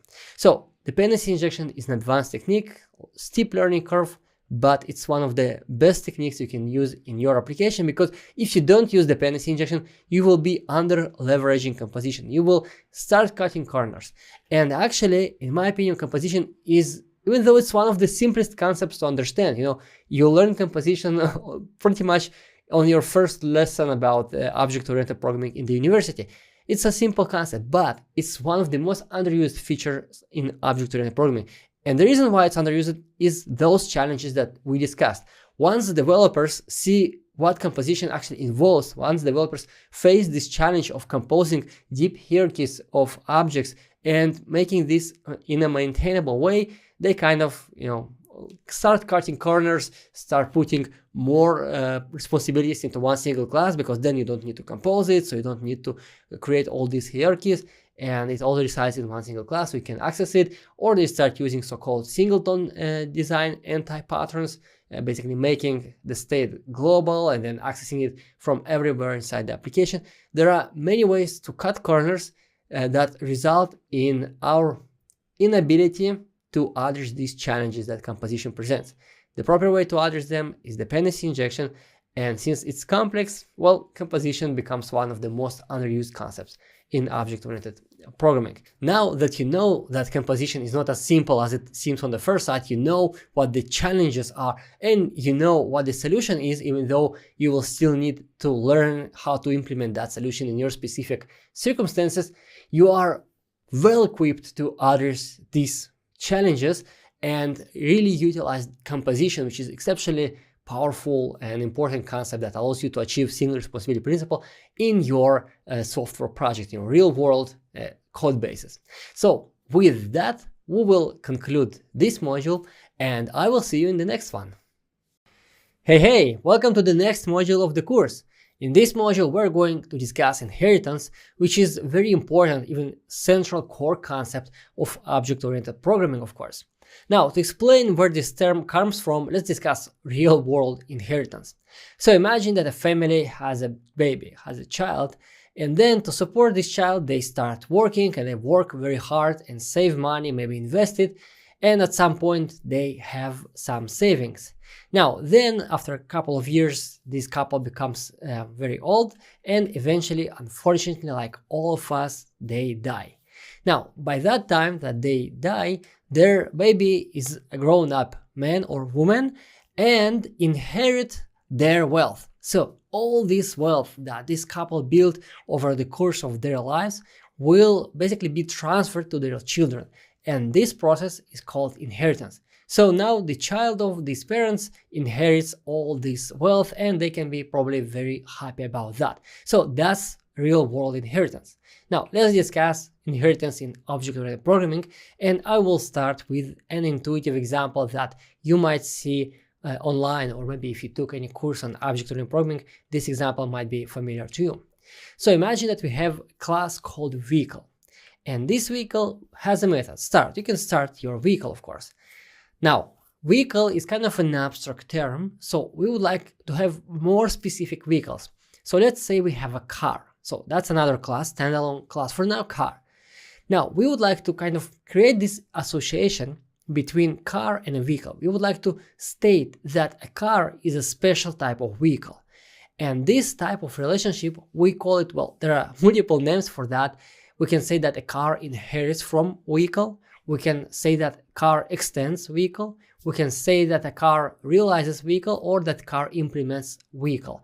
Now, all of these terms, they approximately say the same thing, and it depends on the context, on the programming language, of the features of the programming language that you use, which of these terms is more appropriate. But overall, from a very high level, these terms are synonyms. So car inherits from vehicle. Vehicle is the parent of the car. That's another way to say that. And since car inherits from vehicle, then, well, what does it inherit? In the real world example, the child inherited the money, but car inherits features, inherits the API, inherits the code, for example, and in this case, it inherited this start method. So now car automatically, just by the sole fact that it inherits from vehicle, inherited this start method. Now, in addition to this start method, this car class can, of course, have additional methods, for example, open trunk method. Currently, we have just vehicle, kind of superclass, we call that superclass or parent class, and car subclass or child class. And nothing prevents us from creating another class in our code base. Let's call it bus. And let's say that bus is, of course, also a type of vehicle, special type of vehicle. So bus will also extend or inherit from vehicle. And by the virtue of being a subclass of vehicle, bus also inherits this start method, and of course that it can add additional method on its own. But open trunk is not something that relates to bus. You can open a trunk in your car, but buses, they don't have trunks. So what, for example, we can add, what additional method we can add to this bus class. Let's say, for example, open rear door. So bus will have a rear door, just usually one of them, and we can open this rear door. So let's see, we have two classes, car and bus, that inherit from this superclass vehicle. And by the virtue of inheriting from vehicle by being subclasses of vehicle, they automatically get this start method. And in addition, they can add their own methods. Sounds about right, and probably this example is very intuitive. So car and bus, they are subtypes of vehicle, just like in the real world, and they inherit this method, can add some additional features on their own. And I hope that you kind of feel a little bit uneasy about this example, because it should resemble something that we discussed at the very beginning of this course. And I'll state again that this example, while intuitive, I agree that it is intuitive, it's misleading and actually useless. Why is that? Well, because object-oriented programming is not how we, mapping is not the way we map real world into software. That's not our goal, that's not our technique, that's not what we do. And this specific example, I cannot imagine a single real world software system that we will use this example. And therefore, while this example is very commonly used and might seem intuitive on the first side, that's actually a bad example, because that's not how inheritance works, that's not how we use inheritance. Okay, let's discuss a more practical example. We have one single class that we call tax calculator, and let's say that it has this calculate tax method. Now, in our system, we can work with freelancers and full-time employees. And as you might know, there are different rules for calculation of taxes between these categories of workers. And therefore, we would like to kind of capture these different sets of rules. How can we do that? Well, tax calculator, we can extend this class with full-time tax calculator. So now this full-time tax calculator extends tax calculator, or inherits from tax calculator. And what does it inherit? Well, of course, it inherits this calculate tax method. So now by invoking calculate tax on this full-time tax calculator, we get tax calculation for full-time employees. But we also want to work with freelancers, right? Well, no problem. Let's add another class into our codebase called freelance tax calculator. And now this freelance tax calculator is also a subclass of tax calculator, and therefore it also inherits calculate tax method. But the implementations of these methods between these two subclasses, full-time and freelance tax calculators, will be completely different. In fact, not just the implementations of these methods will be different, but these two classes, full-time and freelance tax calculators, they will be very different in general. If you think about it for a moment, calculating taxes for freelancers is usually much simpler than for full-time employees. In some cases, the tax that, for example, a company pays for a freelancer is just zero. You know, they just give money to freelancer, and freelancer handles the taxes themselves. So that will depend on, you know, the geography, where it happens, the local laws, etc. But calculating taxes for full-time employees is usually much more involved. So, for example, a company might need to kind of understand for how long this employee was with the company. Maybe they have some tax benefits. They need to know about their kind of personal status. Are they married? Do they have children? Because this can also affect their tax obligations. Do they have any special conditions? So full-time tax calculator is a much more complex class, but you don't see that just looking at this scheme. And that's the power of inheritance. That's what we're going to discuss in this module.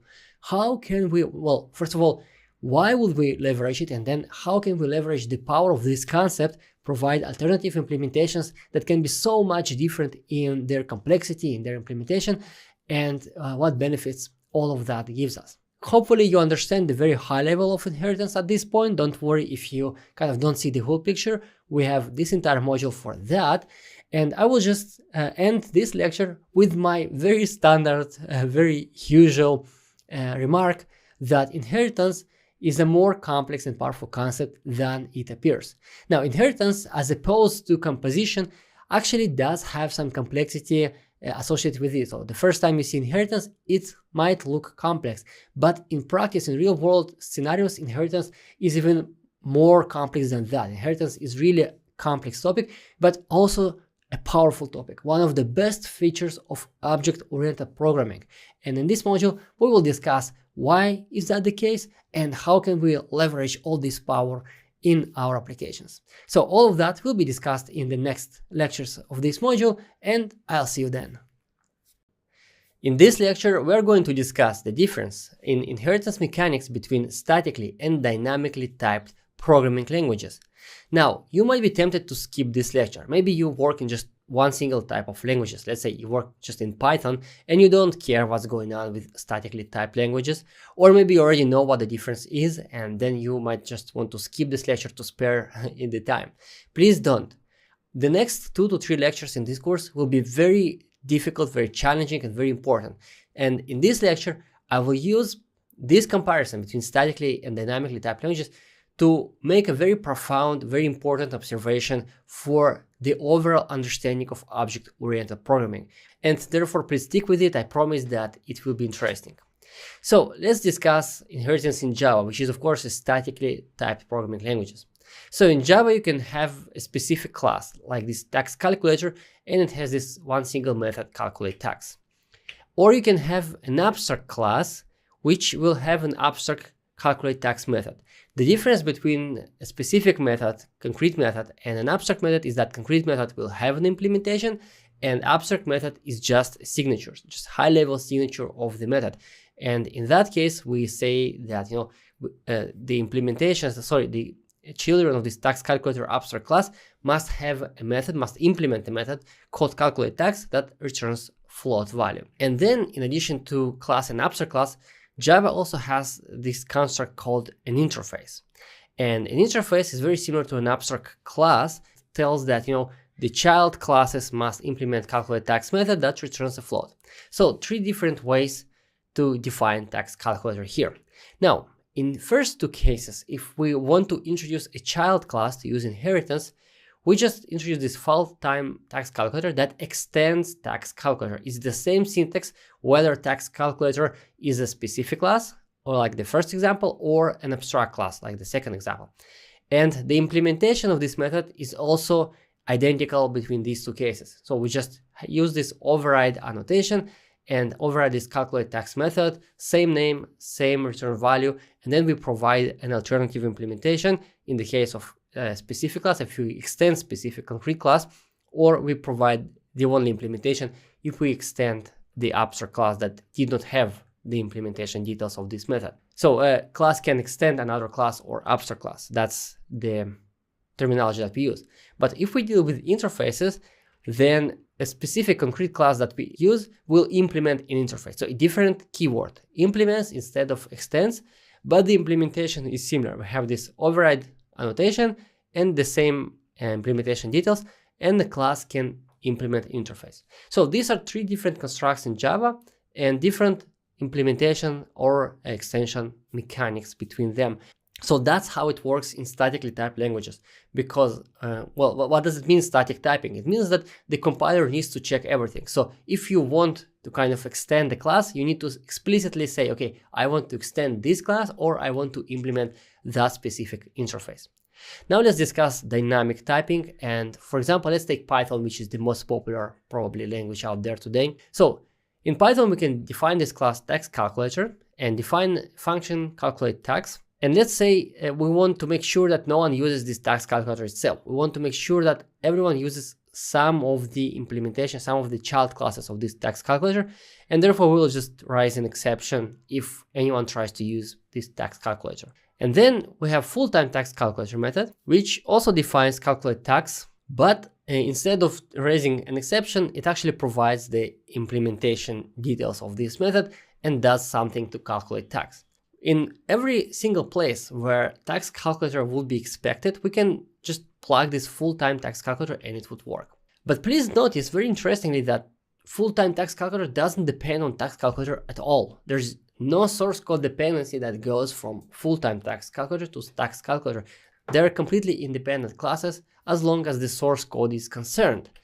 But still, any client that expects to use tax calculator can use full-time tax calculator. So there is compatibility at the interface level. And this aspect of dynamically typed languages is called duck typing, duck as a duck. If it walks like a duck, if it quacks like a duck, and if it swims like a duck, then it must be a duck. And therefore, in this case, if full-time tax calculator has a method called calculate tax, and it accepts the same list of arguments as the original calculate tax method, then full-time tax calculator must be an instance of tax calculator, a child of tax calculator, and therefore does the check that dynamically typed Python performs at runtime. And we call that implicit inheritance. So there's nothing explicit in the source code that says that full-time tax calculator is the child of tax calculator, but implicitly we can use full-time tax calculator instead of tax calculator, so it is kind of a child of tax calculator. But some of you who are Python developers, or maybe just you look at this and you say, well, Vasily, this doesn't sound right to me. Is it really inheritance? Because there's nothing that full-time tax calculator inherits from tax calculator, nothing that transfers from tax calculator to full-time tax calculator. And really, maybe it's just, the language aspect that you can use full-time tax calculator instead of tax calculator because it has the same method, but is it inheritance? It doesn't inherit anything from that class. And to demonstrate the validity of this question, we should know that Python actually does have proper inheritance. So let's say we extend our tax calculator now, and in addition to this calculate tax method, it also has this get base tax rate method. And we would like to use this get base tax rate in the implementation of our full-time tax calculator. Well, to do that, we explicitly specify that full-time tax calculator is a child of tax calculator. And that's the notation that we use in Python. And then once we do that, in the implementation of calculate tax, we can use this get base tax rate method. And since we have this explicit link between full-time tax calculator and tax calculator, this is definitely inheritance. There is no question about it, right? Furthermore, full-time tax calculator actually inherits the implementation of get base tax rate method. So there's no question here about whether these are parent and child classes. They are definitely are. But it doesn't answer the previous question. It makes it even more relevant. So it wasn't inheritance. And that's a very tricky question. And many developers, Python developers or otherwise, would be tempted to just say, yeah, the previous example is something different. It's not an inheritance. This is inheritance. And to kind of push back on this idea, I would like to jump back to Java and discuss the mechanics of inheritance in a little bit more details. So we say that we have classes and abstract classes in Java, which your specific concrete class can extend. And classes and abstract classes can actually contain methods with implementation. So classes and abstract classes can contain the actual logic, the actual implementation of the methods. And therefore, if you extend them, you automatically inherit the implementation, you inherit the logic. However, interfaces, at least prior to Java 8, you could not place any implementation details into them. You could just kind of declare, okay, this is the interface, this is the method, this is the signature of the method. And if you implement this interface, you must provide the method with the same signature. So basically, a child classes inherited from the interface just the signature of the method, just the interface. And that's, of course, where the name interface comes from in the first place, because child classes implementations of this interface inherited just the interface. And of course, this is very similar to this implicit inheritance in Python that we saw earlier, the first example, where the class only inherited the high-level API. Now, in Python, of course, we didn't need to specify that, this implementation of an interface, because Python is dynamically typed, it's duck-typed language, and therefore, just the fact that we have this method with the same name and the same list of arguments that returns the same type of value, well, this means that it can be used as an interface. So in Python, we don't need interfaces, and there is indeed no interface construct in Python. However, starting with Java 8, in Java, interfaces could also contain logic, the actual implementation of some methods. They call them default methods. And then if you would implement Java 8 interface, then you inherited not just the API, not just the interface, but also implementation of some methods. And this made interfaces very much like the explicit class inheritance in Python. And my claim is that it cannot be the case that such a small change in the mechanics of this construct interface in Java changes the fundamental nature of this relationship. And therefore, if in Java 8 we say that it's inheritance because the child classes, the classes that implement interface, actually inherit some logic, inherit some behavior, then in Java 7 it should have also been inheritance to begin with. And if Java 7 interface is analogous to implicit kind of interface implementation in Python, it means that that implicit example in Python is also an inheritance, even though it doesn't seem like that on the first side. So again, the point that I'm making here is that if I wrote, let's say, application using Java 7, and I used some framework compiled, written in Java 7, and I implemented some interface from that framework, if that's not an inheritance, then when that framework migrates to Java 8 and adds some default methods, and my code doesn't even change because everything should be backwards compatible, so I can still use the same framework even though it was compiled with Java 8, and even though they added some default implementations to their interfaces, my code doesn't break, it still works. So it cannot be the case that the fact that that framework was recompiled using a newer version of Java and added some additional logic inside interfaces, it can be the case that it changed the fundamental nature of the relationship between my code and their code. And therefore, interface implementation in Java is inheritance, and therefore, implicit interface implementation in Python is also inheritance. Now, I know that this is a tricky point and this might sound very complex, very abstract and high level. So I understand that. And that's why I told you that this lecture and the next couple of lectures will be kind of very difficult to understand, but they're very absolutely crucial to a deeper understanding of object-oriented programming. We're going to discuss one of the biggest myths, one of the biggest mistakes that developers make when they use object-oriented programming. And this is very crucial to that. And so the main takeaway from this lecture is that inheritance may or may not involve implementation details. And in other words, even implicit reuse of the interface, like Python's implicit reuse of the interface, is also inheritance. This might not seem very intuitive. This might not be intuitive at all. Well, actually, I expect that not to be intuitive, at least in the case of Python dynamically typed, duck-typed languages. In Java, it's easier to make this argument. In Python, it's harder. And that's why I demonstrated to you this analogy between Java and Python and how we jumped from Java 7 interfaces that couldn't contain any implementation details to Java 8 interfaces that could contain actual logic. And the fundamental nature of this relationship must have been the same for all this time. So that was inheritance all along.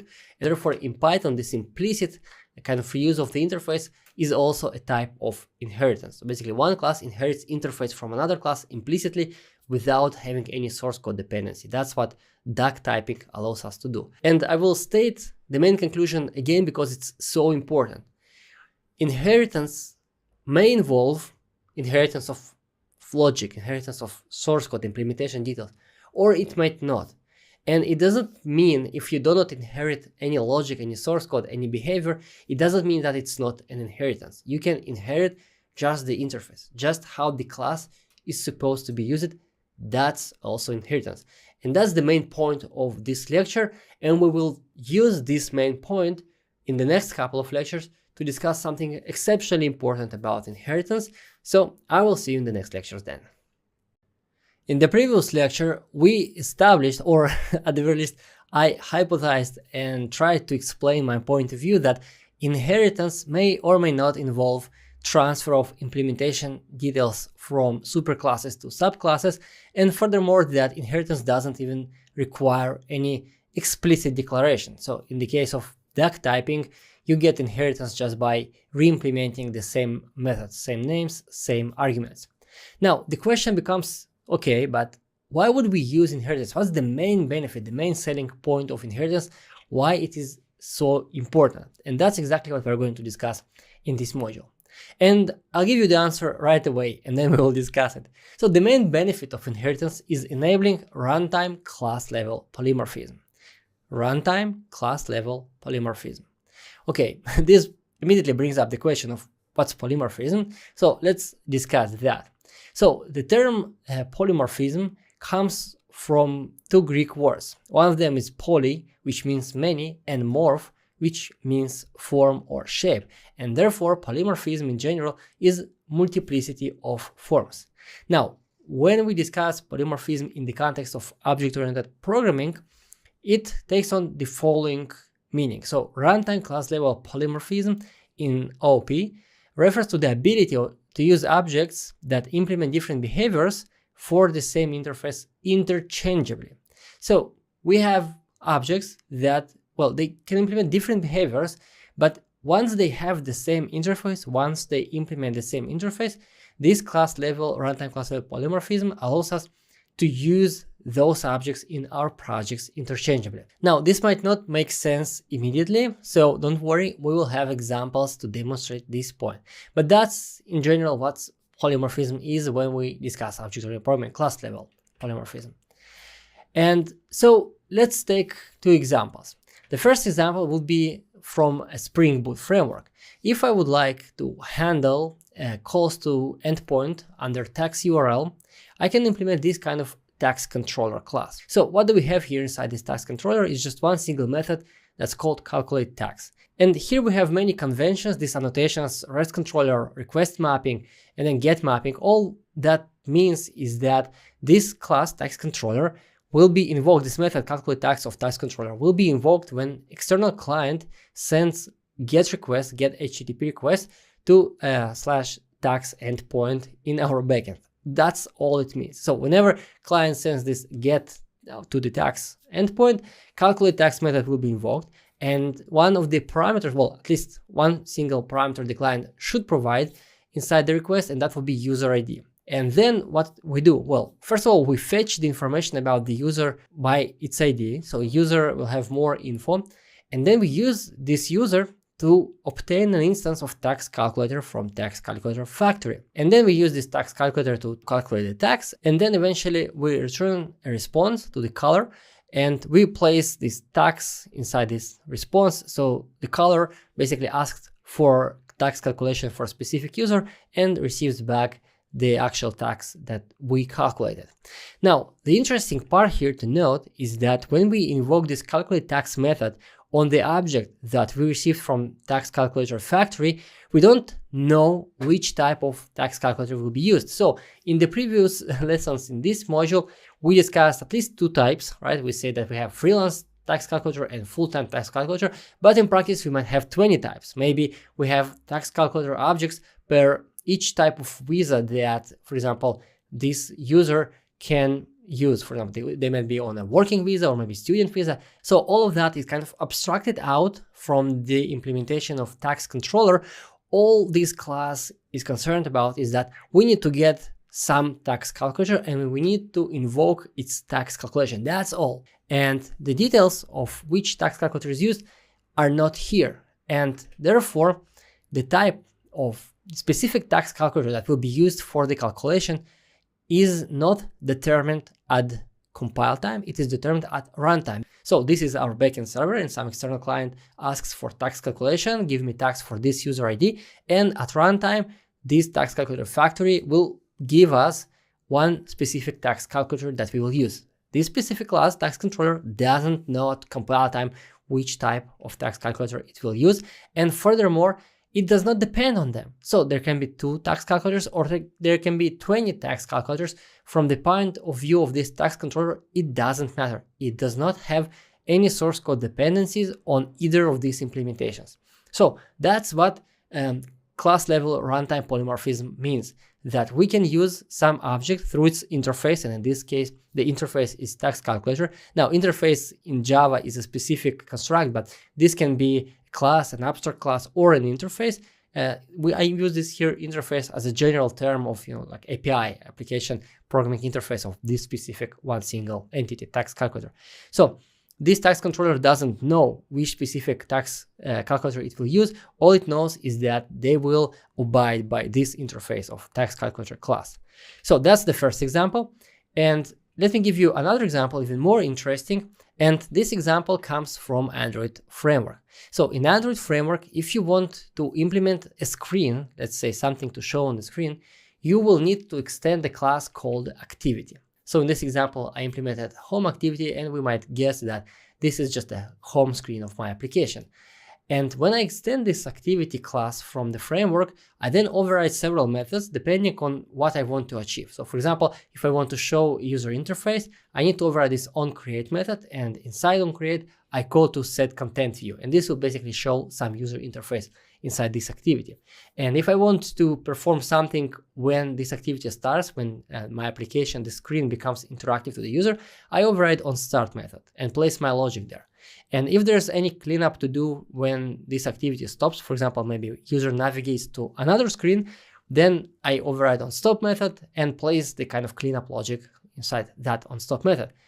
And in general, Android applications extend this polymorphic activity class. Activity class was designed to be polymorphic, and it's part of Android framework. Android framework uses activity internally, but it doesn't know, it cannot know anything about our specific implementations, because evidently Android framework has already been written, compiled, and deployed to users' devices, and then I write my application and I introduce my own activities. Android framework has no clue about these activities. There are probably millions of different activities written by, well, millions of Android developers throughout all these years, and Android framework doesn't know about any of them, and yet all Android applications are functional. Why is that? Well, it's because Android framework was developed with the assumption that Android developers will extend from activity, which is polymorphic class, and their own activities will implement the specific logic for their applications, and Android framework doesn't even know to need about those specific activities.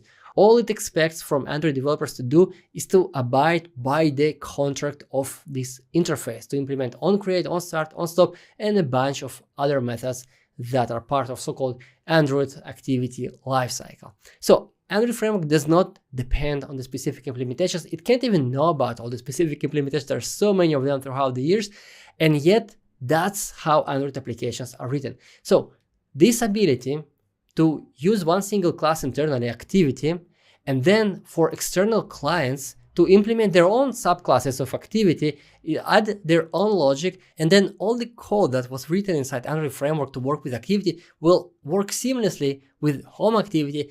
That's what enables Android framework to function. You couldn't write something like Android framework without this polymorphic activity class. So in this case, this runtime polymorphism enables functionality of the entire framework. So let me repeat that once again. Runtime class level polymorphism enabled through inheritance, it's the biggest benefit of inheritance in object-oriented programming, allows objects to interact at runtime without being interdependent at compile time. And there are very many benefits, specific benefits that arise from this kind of high-level benefit. We saw just two examples. One, you can introduce kind of different implementations of the same algorithm, and the client will not even know or care about those implementations. All the client cares about is about, let's say, tax calculator class and the specifics of, different objects that implement this interface or extend this class. The clients don't care about that. Just give them one object that implements the interface and they will work seamlessly with them.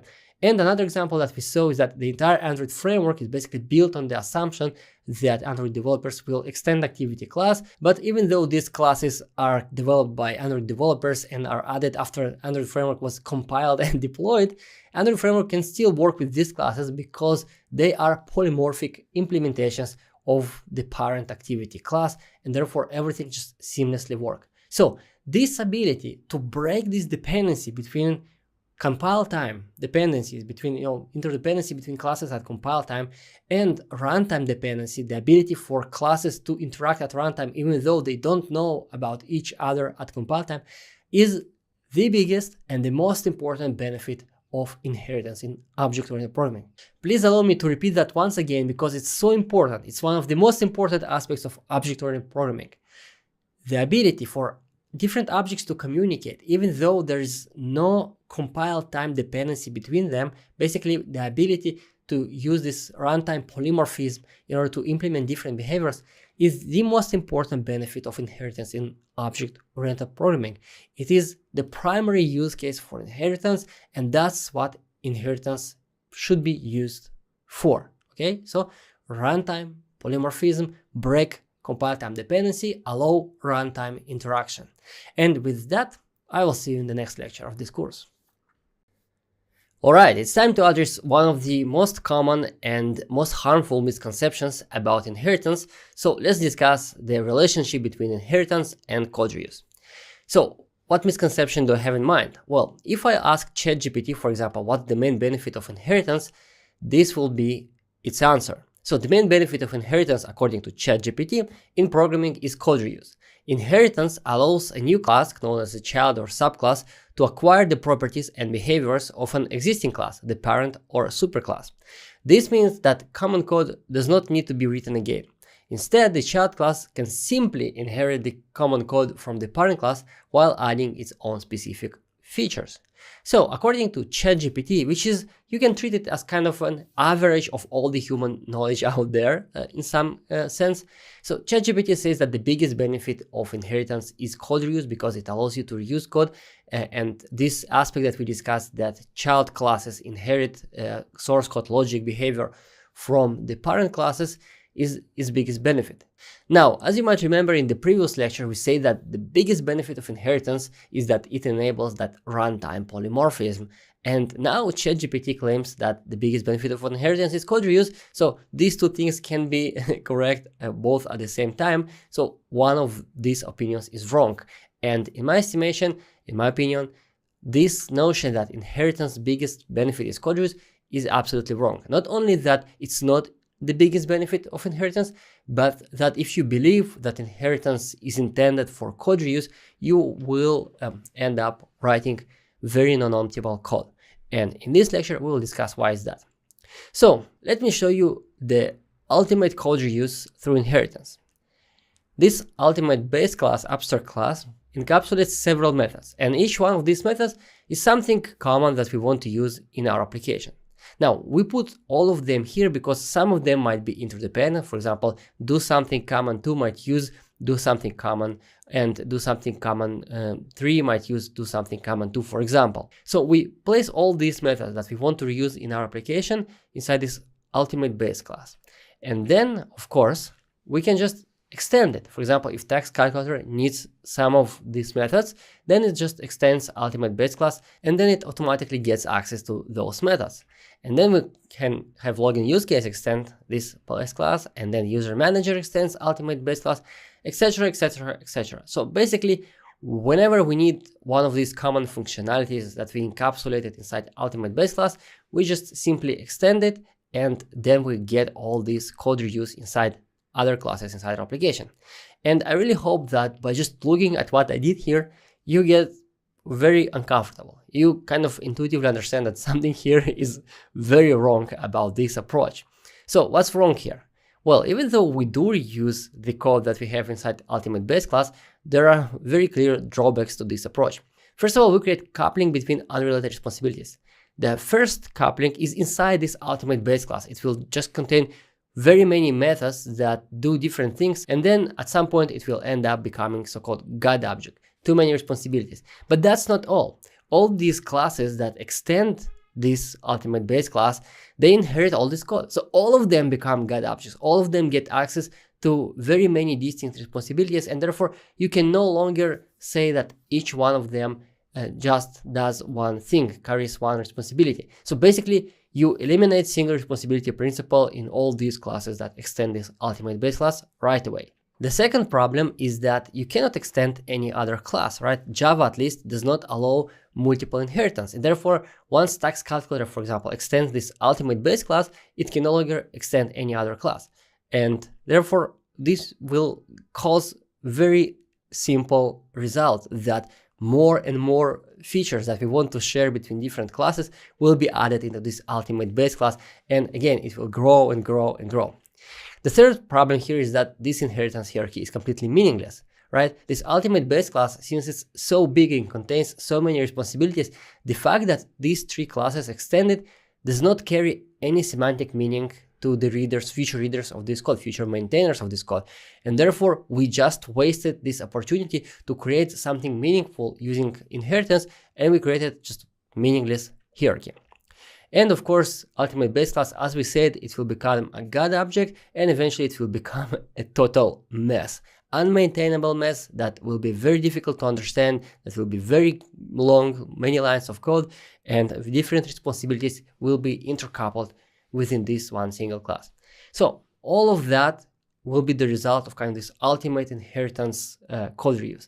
Now, of course, you don't have to be that aggressive about code reuse. You don't have to put all this code inside this ultimate base class, but eventually, over the long period of time, if you do use inheritance in this manner to reuse code just to share code between different classes, then you will end up with something like that. So this is kind of the end result of the ultimate code reuse using inheritance. Total mess.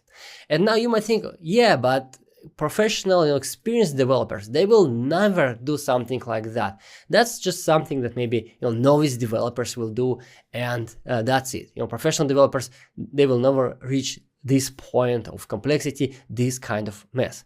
And unfortunately, I have to tell you that yes, professional developers, even the most experienced developers in the world, if they don't understand how to use inheritance and they try to use inheritance for just code reuse, then they will end up writing total mess. And to demonstrate this point, let's review the inheritance hierarchy related to context object in Android. Remember, we discussed activity in Android, which is kind of a screen. So let's see how it relates to Android context and what Android context is. All right, here we are. So in this left topmost window, we see public class activity. So that's the class that represents kind of screen in Android applications. And we see that it extends context theme wrapper. And please believe me when I say that context theme wrapper eventually extends this class, context wrapper. Let's just increase the font a little bit. So it extends this context wrapper, which in turn extends context. Okay, so activity extends context, but not just activity. For example, in Android, there's a class called service, which is used for kind of background tasks. And service also extends context wrapper, so service also extends context. And furthermore, there's a class called application, which represents the entire application. And as you see, it also extends context wrapper. So three main components of Android application: activity, service, and application. All of them extend this context wrapper class, which extends context. Okay, but what is context? Well, let's jump to its Java doc. So here is the documentation of this context class, and it says interface to global information about an application environment. This is an abstract class whose implementation is provided by the Android system. So basically, it's an abstract class, other classes should extend from it. It allows access to application-specific resources and classes, as well as op calls for application-level operations, such as launching activities, broadcasting, and receiving intents, etc. Already from this description, it sounds like this context class does quite a bit of heavy lifting, but in practice, it does much more than that. So scroll down to description of its methods and let's just see what it does. For example, it can send a broadcast. Broadcast is some message that is being distributed throughout the entire system. And for example, it can get a wallpaper. Then it can tell whether the device storage is protected.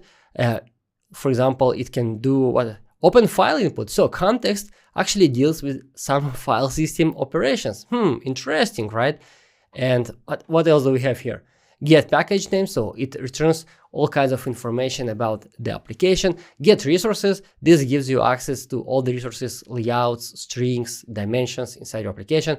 Get shared preferences. This gives you access to persistent storage inside Android applications. Okay, get system service. So this context object functions as so-called service locator by allowing you to retrieve system services through these two calls or three calls. And basically this gives you access to the entire Android framework in some sense, etc, etc, etc. Basically, this object contains tens of different methods that cover everything from the most primitive tasks like get the application ID to the most non-primitive ones like retrieving system services like USB service or user manager service, etc. In other words, this context object is a God object. It deals with absolutely everything and its source code spans thousands of lines of code. Now, the problem here is that, let's scroll up, we say that context object, activity, application, and service classes in Android extend from this context object. They basically are child classes of this context. And this is bad enough, but in practice, the situation is much worse than that. So see this known direct subclasses context wrapper and mock context, but known indirect subclasses, there are 49 plus about 15 of them. So there are about 60 different subclasses, known subclasses of this context object. And in practice, these are just the classes that are part of Android framework. Since activity, for example, extends from context, and we extend our activities when we write Android application from Android's activity, there are actually millions of different classes which descend from this one single context object. And each activity inside every Android application in the world inherits all these functionalities. So each activity inside every Android application in the world is a God object that extends context. And this was and is the biggest architectural mistake in the entire Android framework. This context object and the inheritance hierarchy associated with it, I cannot exaggerate the harm that this inheritance hierarchy brought into Android framework, into Android development. And unfortunately, this problem will never be resolved because these context object activities, applications, services, they are the most fundamental building blocks of Android application. And therefore, currently, when everything is coupled to all these responsibilities, there's just no way to refactor this code without basically rewriting the entire framework. So this was, and this still is, the biggest architectural mistake ever made inside Android framework. And as you might imagine, these weren't kind of novice developers, junior developers who wrote this framework. These were probably one of the best developers in the world working for Android and then working for Google, and still they created all this mess. They created this huge God class, which is being extended by millions of different classes across millions of different Android applications ever written. Okay, let's get back to our presentation. So after we got a little bit of taste of what can happen if you use inheritance for code reuse and you don't stop at some point, let's just understand what's the alternative to that. What's the alternative to having these huge classes with many responsibilities that classes in your application extend just to reuse some functionality, some logic? Well, turns out that we have already discussed the alternative in this course. So we can, for example, take this doSomethingCommon method and place it inside a standalone class, which will obey single responsibility principle, of course, and let's call it doSomethingCommon use case. And then we can have doSomethingCommon2 use case. And for example, let's say that its functionality depends on doSomethingCommon. So basically, it needs to reuse that code. How can it reuse the code? Well, very simple. We will just pass a reference to doSomethingCommon use case to its constructor, and then it's free to use that object however it sees fit. And of course, this means that everything that we have inside doSomethingCommon use case exposed publicly, of course, will also be available inside doSomethingCommon2 use case. And then, for example, if we need inside tax calculator to use doSomethingCommon, we again just inject this doSomethingCommon use case into it and use it.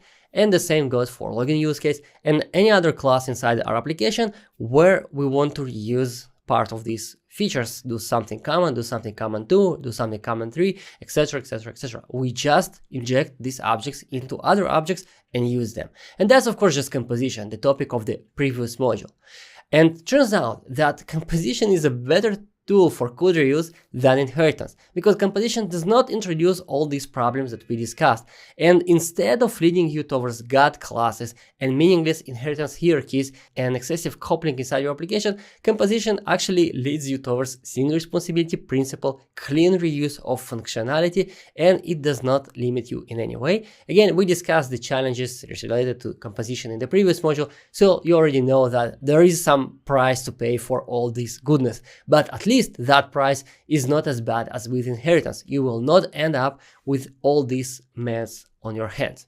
And so the point that I want to make here, and we will expand on it later in this module, is that utilizing inheritance just for code reuse is a code smell. Okay, code smell is like a red flag, something that when you see it, you should kind of pause and reevaluate your approach.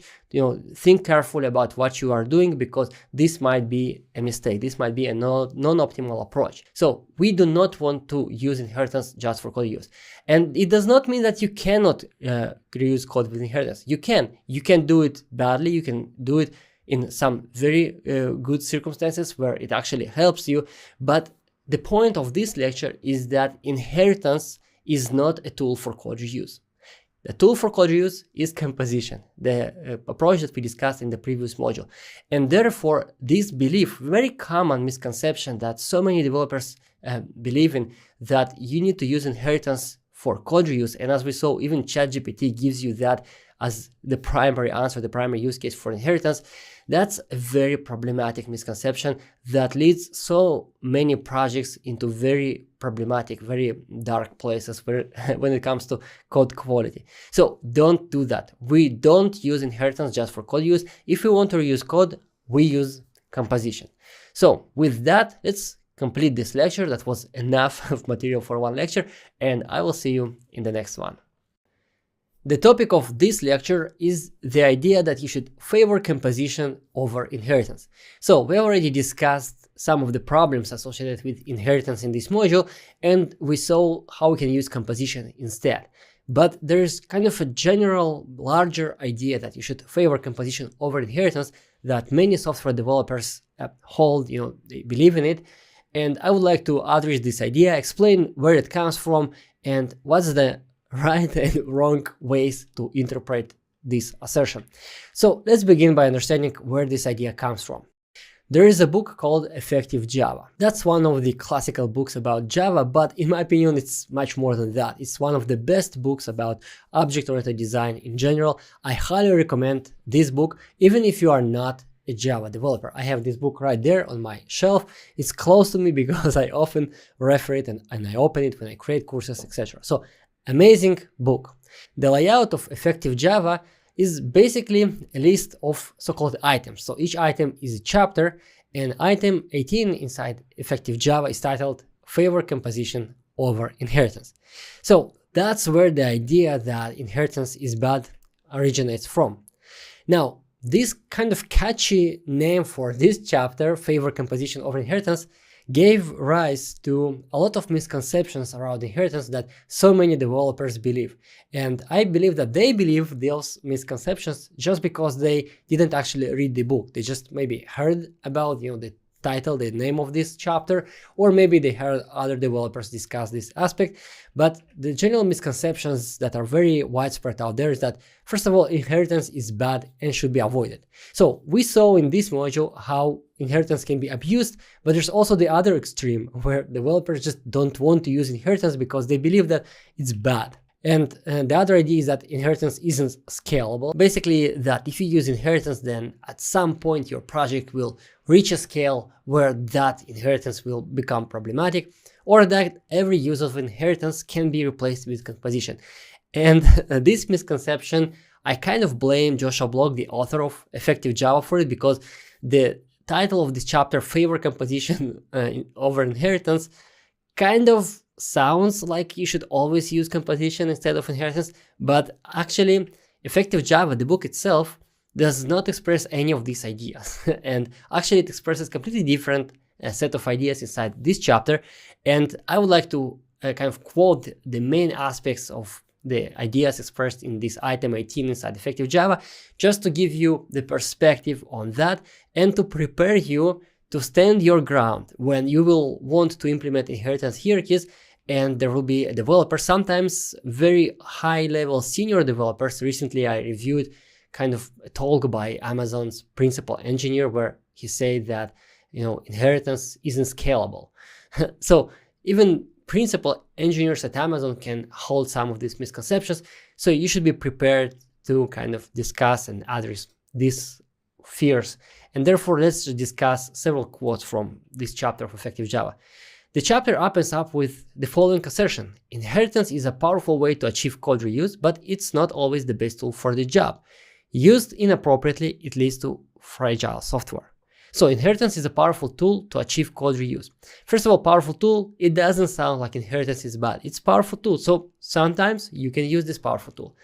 Further, to achieve code reuse. Why does the author mentions code reuse? We already say that inheritance isn't primary for code reuse. Well, you will understand why in a moment. And then Joshua Block says that used inappropriately, it leads to fragile software. Well, definitely true. All in all, the main impression that you can get from the very first paragraph in this chapter is that inheritance isn't bad in general. Nowhere here the author claims that inheritance is bad and you should always avoid it. It's a powerful tool that comes with some drawbacks and rough edges, so you better learn to use it before you jump and use it inside your production code. The next quote says, as a reminder, this book uses the word inheritance to mean implementation inheritance when one class extends another. The problems discussed in this item do not apply to interface inheritance when a class implements an interface or when one interface extends another. And please note that the author acknowledges that inheritance also refers to interface inheritance. So that's something that we discussed at the beginning of this module, that when a class extends interface, or in duck type languages, when even you have this implicit interface inheritance, that's also inheritance. The author acknowledges that and just says, see, everything inside this chapter refers to just, this case when you actually inherit implementation details. And therefore, the problems discussed in this chapter are only relevant to subclasses that inherit implementation details. So you can already see that Joshua Block, the author, intentionally limits the scope of the discussion in this chapter to just implementation inheritance when classes actually inherit some implementation details. Then Joshua Block says, luckily, well, after kind of discussing several problems associated with inheritance, it says, luckily, there is a way to avoid all of the problems described above. Instead of extending an existing class, give your new class a private field that references an instance of the existing class. This design is called composition because the existing class becomes accompanied of the new one.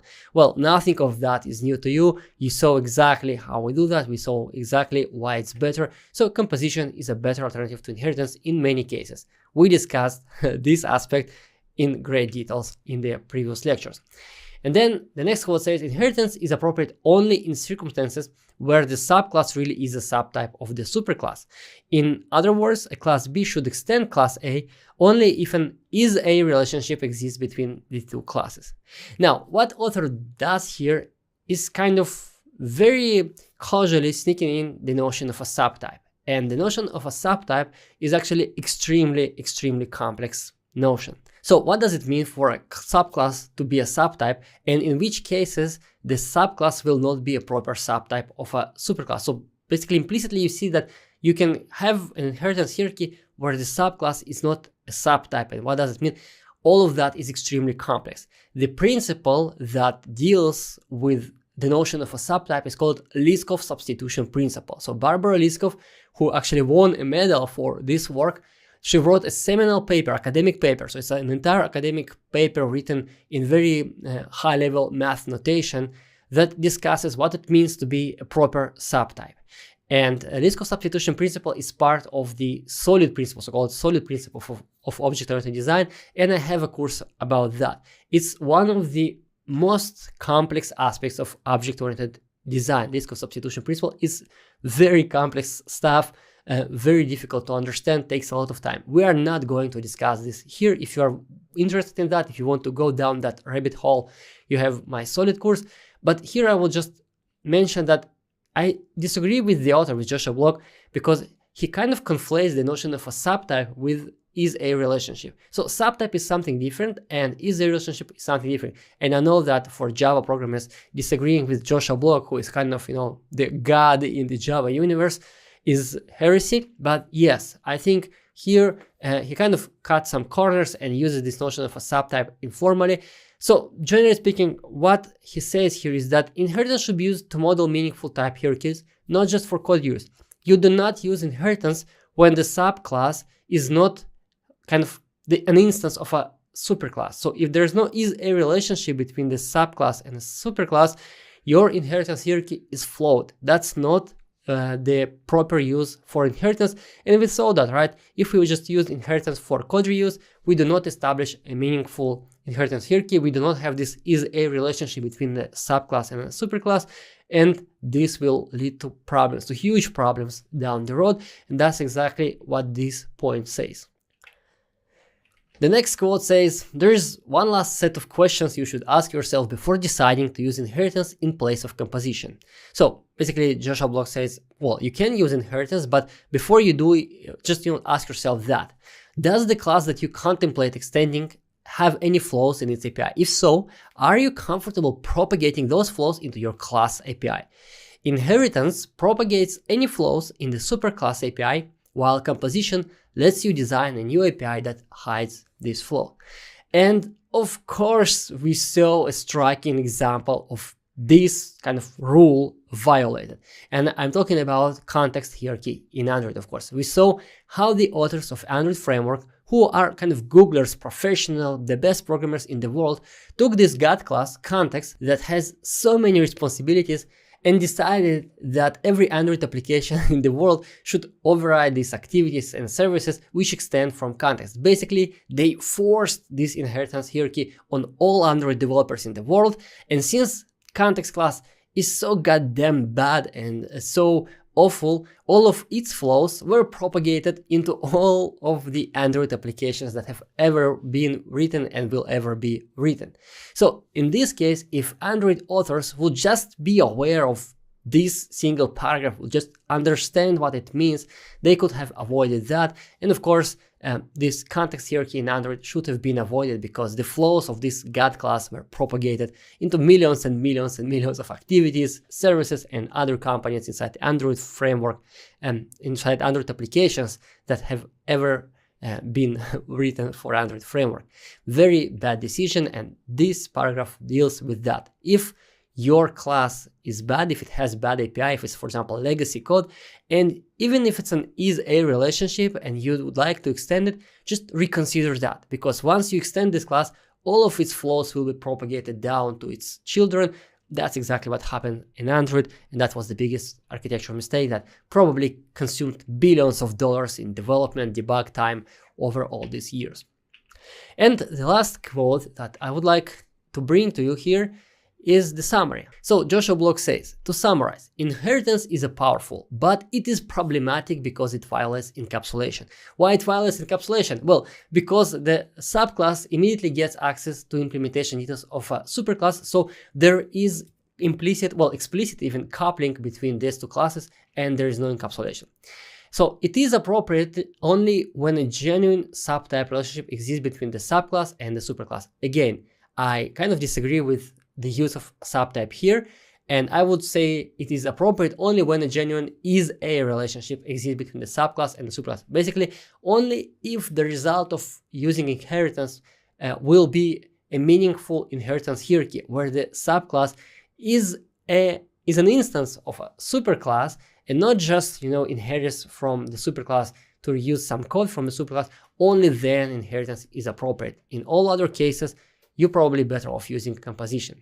So the main takeaway from this chapter inside Effective Java is that you should use inheritance with caution. But there's really no reason to be afraid of inheritance. There is really no reason to claim that inheritance doesn't scale. Well, it scaled pretty well for Android, right? We saw how it did. Even though, of course, we got this huge problem in all Android applications, but it did scale. Android framework is the most probably popular framework in the world. Android operating system is the most popular operating system in the world, maybe except for Linux. But generally speaking, inheritance is fine, but you should actually learn how to use it, and you should avoid using it in situations where composition will be a better choice. And that's what this chapter discussed. Unfortunately, just because it's titled Favor Composition over Inheritance, so many developers around the world kind of got the idea that inheritance is bad, that inheritance should be avoided, that composition can always replace inheritance. That's just not the case. Inheritance is a powerful tool, one of the most powerful tools inside object-oriented programming, actually, and you should use it, but you just need to follow these rules that we discussed in this module. And as you see, this chapter in Effective Java pretty much concurs with everything we said so far, everything we explored, all the concepts that we saw, examples that I demonstrated, all of that fits very nicely within this framework outlined by Joshua Block. Again, I highly recommend that you read this book, Effective Java, even if you are not a Java developer. It's one of the best books about object-oriented programming in the world. It's all-time classics. All right, with that, I will see you in the next lecture. All right, it's time to summarize our discussion of inheritance in this module. So first of all, let me try to give kind of a definition of what inheritance is. And there are many various definitions out there. This one is just mine. So Inheritance is a set of language constructs and mechanisms that enable one class to derive its interface declarations and/or implementation details from another class, whether explicitly or implicitly. So you have one class that has some properties, interface declarations or implementation details, and you want another class to just get them. So that's how you use inheritance. Now, as we discussed, inheritance can be implicit, for example, through declaration of extension classes or implementations of interfaces in Java, or it can be implicit if you code in Python and you look at this class that has do something method and you think to yourself, I should implement this another class and I should probably copy the declaration this do something so I could polymorphically use these two classes as a kind of replacements of one another. Then yes, you implement inheritance. There is nothing in the source code that ties these two classes together, but it's still inheritance. You still derive the declaration of the interface of the second class from the first class. So that will be an implicit inheritance. All right, as we discussed, the main benefit of inheritance is enabling runtime class level polymorphism. And in a more simple language, this just means that we want to get variable behavior at runtime without direct compile time interdependency. So we do not have any link between those classes in the code, but at runtime we can substitute one class for another, and if we have multiple classes that we can substitute, this way we can get variable behavior. And of course, since there's no compile time dependency, the implementations, the polymorphic implementations can be added later. And that's, for example, how we saw Android framework works. It just kind of works with activity-based class, but then we Android developers, and I am an Android developer mostly, we add our own activities, polymorphic implementations, polymorphic subclasses, of activity-based class, and the framework just uses them instead, the activity. And of course, the framework had been compiled and deployed long ago, and we add our applications just now. So all of that is the biggest benefit of inheritance, runtime class level polymorphism. And we discussed that utilizing inheritance just for code reuse is a code smell. You can do that, you surely can do that, and we saw examples, but you should not really do that because that will be very unfortunate design. This will hurt your code base's long-term maintainability, and eventually this leads to a real mess. So code reuse is not the goal of inheritance. And kind of the rule of thumb when it comes to inheritance is that you should use inheritance when there's a clear semantic is a relationship between the child and the parent class. What does it mean, semantic is a? Well, if you look at the child class and you say whether it's an instance of a parent class and whether it should be an instance of a parent class, and if the answer is yes, then okay, you have is a relationship. So for example, we have tax calculator and we have full-time tax calculator. Full-time tax calculator is a tax calculator, and therefore it makes sense to make full-time tax calculator extend or implement tax calculator. And once you do that, once you kind of follow this rule of thumb, then no problem with code reuse. If you have some tax calculation general logic that you want to place inside the base tax calculator class so that all other kind of subclasses could just use that instead of repeating this code over and over again, no problem. Then do that, because once you satisfy the main criteria for using inheritance, then no problem adding code reuse on top of that, of course. And therefore, this kind of solves the problem. Yes, inheritance can help you with code reuse, but that's not the use case that you should aim for. First of all, you aim for creating meaningful inheritance hierarchies that satisfy is a relationship, and then only then you can add code reuse as a benefit on top of that.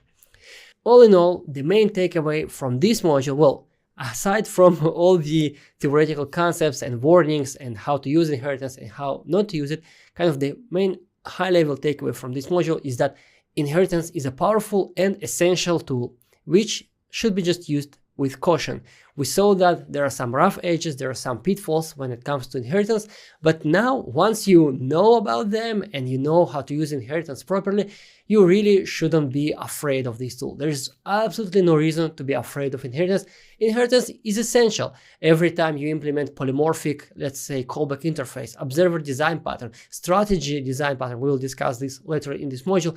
Okay, all of these use inheritance. Every time you implement new activity inside Android, we use inheritance. inheritance. Every time you build some framework and you want it to work with future implementations, you will probably use inheritance. No problem with using inheritance. Exceptionally powerful tool, essential tool in object-oriented programming. Just be mindful about using it properly and not abusing inheritance to cut some corners instead of using composition. And with that, I will see you in the next module of this course. Hey, welcome to the next module of the course. The topic of this module is object-oriented design. And the very first question, of course, is what's object-oriented design then? Well, to answer this question, I would like to contrast object-oriented programming and object-oriented design. So object orientation is a set of features that certain programming languages support. And we discussed them, right? State and behavior bundling inside objects, composition, inheritance, runtime, polymorphism, and more. So basically, object-oriented programming relates to the mechanics of a specific programming language. However, there is also object-oriented design, and that's a body of emergent knowledge that aims to summarize the best practices for an optimal utilization of object-oriented languages. So, for example, there is nothing inside object-oriented programming, inside object-oriented languages mechanics that says that your classes should obey single responsibility principle, right? You can freely write classes as big as, for example, Android context.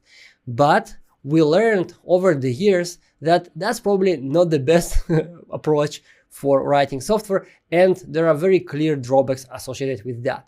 So object-oriented design is basically a body of knowledge that aims to summarize all these lessons, historical lessons from generations of software developers, and therefore it's basically a summary of our collective experience as developers, as software developers. And actually, if you think about it for a moment, we've been discussing object-oriented design from the very beginning of this course. For example, we described what composition is, but then we discussed the challenges associated with composition and how we can address them. All of that are topics covered by object-oriented design.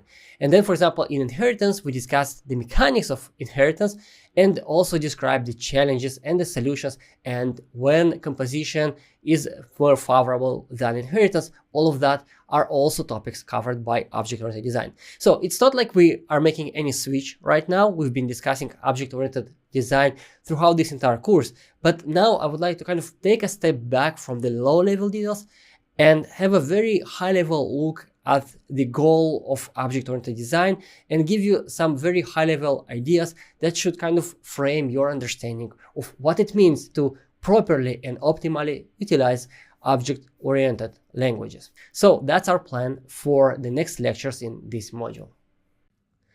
Why do we need object-oriented design? Why can't we just go full Wild West mode, just write code, build features, build applications, and be very happy with the outcome?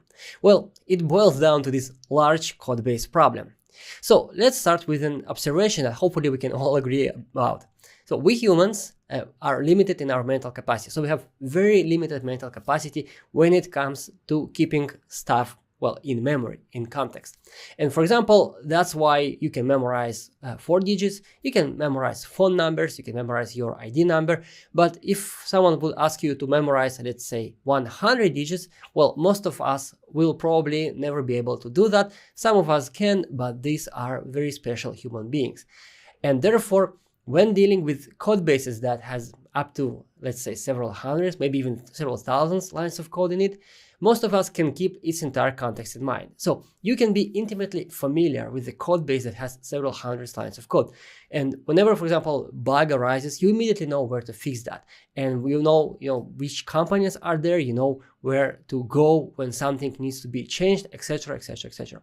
However, these sizes, hundreds, several thousands lines of code, they are not typical for today's code bases. Today, the code base is not considered mature if it has, let's say, less than 100,000 lines of code. And there are code bases that have millions of lines of code out there. And therefore, dealing with these code bases, you cannot keep the entire context of these code bases in mind. The complexity associated with so much code just won't fit inside your head and inside my head. And again, maybe there are some geniuses out there, but I'm not one of them. It brings us back to this code that I already provided at the very beginning of this course, and I would like to reiterate it here. So in Code Complete 2, one of the best books about software development ever written, I have it right there on my shelf as well, Steve McConnell wrote, "Managing complexity is the most important technical topic in software development. In my view, it's so important that software's primary technical imperative has to be managing complexity." And if you think back about everything we've discussed in this course so far, all of that was just about managing complexity, reducing the complexity of our projects. And therefore, the only way to keep this real-world code bases as readable and maintainable is to actually break them into smaller parts that can be dealt with individually and preferably in isolation. What does it mean in isolation? That you can look at some small part of the code base and you can understand what it does without reading other parts, without kind of keeping in your head the context related to this small piece, which can be outside of that part of the code. So that's what it means to be isolated, when you can understand something without understanding its entire context and its interdependencies with the outside kind of world. So that's the goal of object-oriented design, and therefore that's our job as software developers working in object-oriented programming languages. And just to kind of make sure that we all understand what we're talking about, imagine that this is a system, and it doesn't really matter which system is that. This can be some web frontend, this can be a mobile application, backend, embedded system. All of them will have code inside them, right? Because we are dealing with software, and all of them will have some inputs and outputs. So these are the arrows that you see on the sides of this system. And let's say that this system contains 100,000 lines of code. LOC stands for lines of code. So as we said, this is actually considered not that big of a system by today's standards, but it's way too complex to keep everything in mind at once. So the system has interactions with the UI, the system has interactions with the maybe hardware, maybe operating system, maybe over internet with the backend or other systems. So all of that is too much complexity to keep in your head at once. And therefore that will be impossible. So what do? Well, hopefully we can find some smaller part of this system. Let's say it's 500 lines of code, and we can understand that. And if we do a good job and this smaller part actually does something very specific, carries some responsibility of the overall system, and it is isolated from the outside world so we can understand and deal with this part in isolation, well, we can manage this complexity. 500 lines of code is something we can deal with.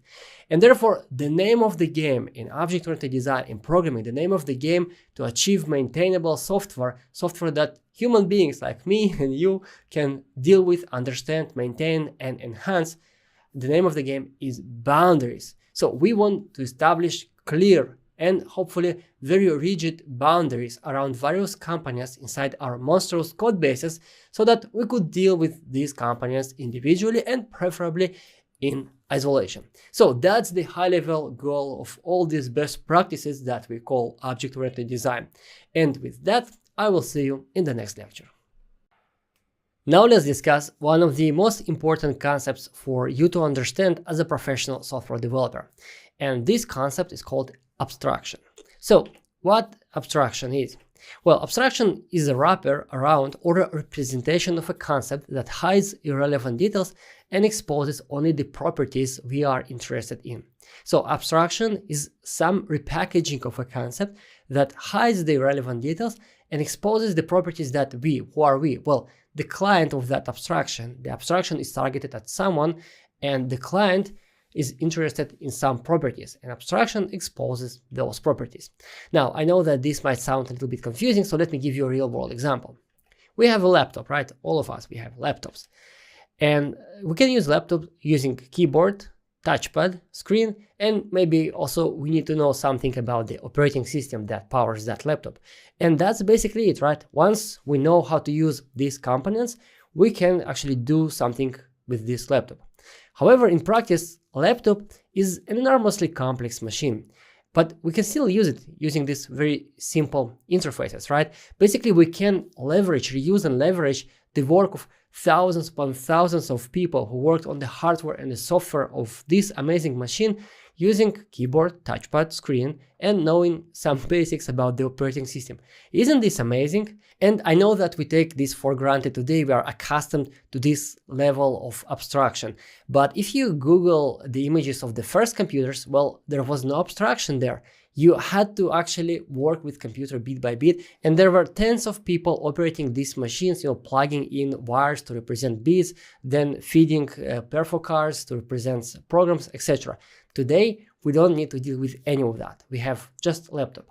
And a laptop, or any computer really, is a real-world abstraction. It hides irrelevant details, because for us it's completely irrelevant that we have boards, circuit boards inside this laptop, we have chips, we have power connections, we have fans, etc, etc, etc. And of course there is like a deeper level of abstraction of transistors and stuff like that. We don't care about all of that. We just use keyboard, touchpad, screen, and the operating system, and we can use this enormously complex machine. So laptop is an abstraction that allows us to do, for example, our programming work and not worry about the underlying complexity. And now, taking this analogy into our world, software world, we should use abstractions that expose clean interfaces to the outside world and hide the underlying complexity. What's outside world in the context of abstractions in software? Well, those are clients, and clients can be other companies inside your system or some external companies that might use your software that you write. So abstractions in software should expose clean interfaces and hide the underlying complexity. But what is an abstraction exactly? Well, it turns out that there are multiple levels of abstraction. The first level of abstraction in software is a statement, right? You use, for example, for loop, or you use an assignment operator. These are the abstractions provided by the programming language for you to not deal with the underlying complexity of programming. So you just use statements. And then you combine these statements into methods or functions if you want. And we combine methods into objects, and you combine objects into modules or packages. You basically put multiple objects into modules or packages, and then you build the entire application.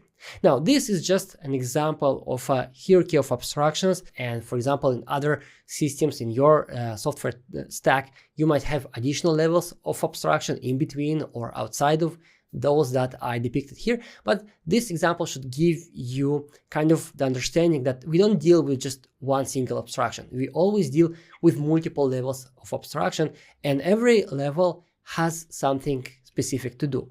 So for example, methods should expose operations, individual operations.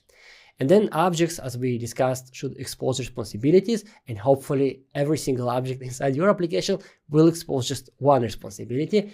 Modules and packages should expose domain concepts, and the application in general should expose a behavior of the entire application, of course. So these are the levels of abstraction that we need to deal with when we write software. And at each individual level, what we want to do, well, we want to hide the underlying complexity and expose only the details that external clients are interested in. For example, if you write a public method, then you need to think, okay, what are the important concepts that I want to expose to the clients, and what should I hide? What shouldn't I expose to the outside world? And that's the mindset that you should adopt when you write software. Now, I would like to jump back to the statement that I made in the previous lecture.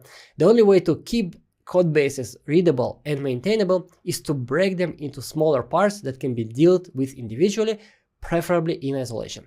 And I'd like to modify this statement a little bit to say that the only way to keep code bases readable and maintainable is to break them into abstractions that can be dealt with individually, preferably in isolation. So before that, this notion of a smaller part was kind of fuzzy and very high level, and now we understand that we need to deal with abstractions, and we can break the code base into objects, into modules, into packages. So there are multiple levels of abstractions, and at every single level we need to what? Yes, expose very convenient interface to the outside world and hide unrelated underlying complexity. And just like that, abstractions take the central kind of stage in object-oriented design. And with that, I will see you in the next lecture. Now, I would like to discuss a very important aspect of object-oriented design and software in general, and that's of course naming. So let's start on a bit humorous note, and you might have heard this adage There are only two hard things in computer science: caching validation and naming things. This adage is attributed to Phil Carlton. Now, it's kind of tongue-in-cheek, it's humorous saying, of course, but there's a lot of truth to that. Well, first of all, caching validation is really difficult, and naming things is actually not as easy as it sounds. And good naming is critical for the readability and maintainability of your code. And therefore, I would like to dedicate some time to this aspect of object-oriented design. However, I will not just give you, a list of how to name things. You can just Google that and find yourself. It will be quite boring, and I'm sure that you will not remember much if I just list 20, 30 different points. Instead, I would like to concentrate on a very important aspect of naming that's not discussed that often. And I will take several quotes from this book, Domain-Driven Design. Again, another book that I have on my bookshelf, one of my favorites. This book is quite advanced, and therefore I recommend it for developers who already kind of passed, the books like Clean Code, Code Complete, etc. So in Domain-Driven Design, Eric Evans, the author, writes the following: to create a supple, knowledge-rich design calls for a versatile, shared team language and a lively experimentation with language that seldom happens on software projects. So several aspects here. First of all, shared team language. So the naming of stuff inside the code base is not up to individual developers.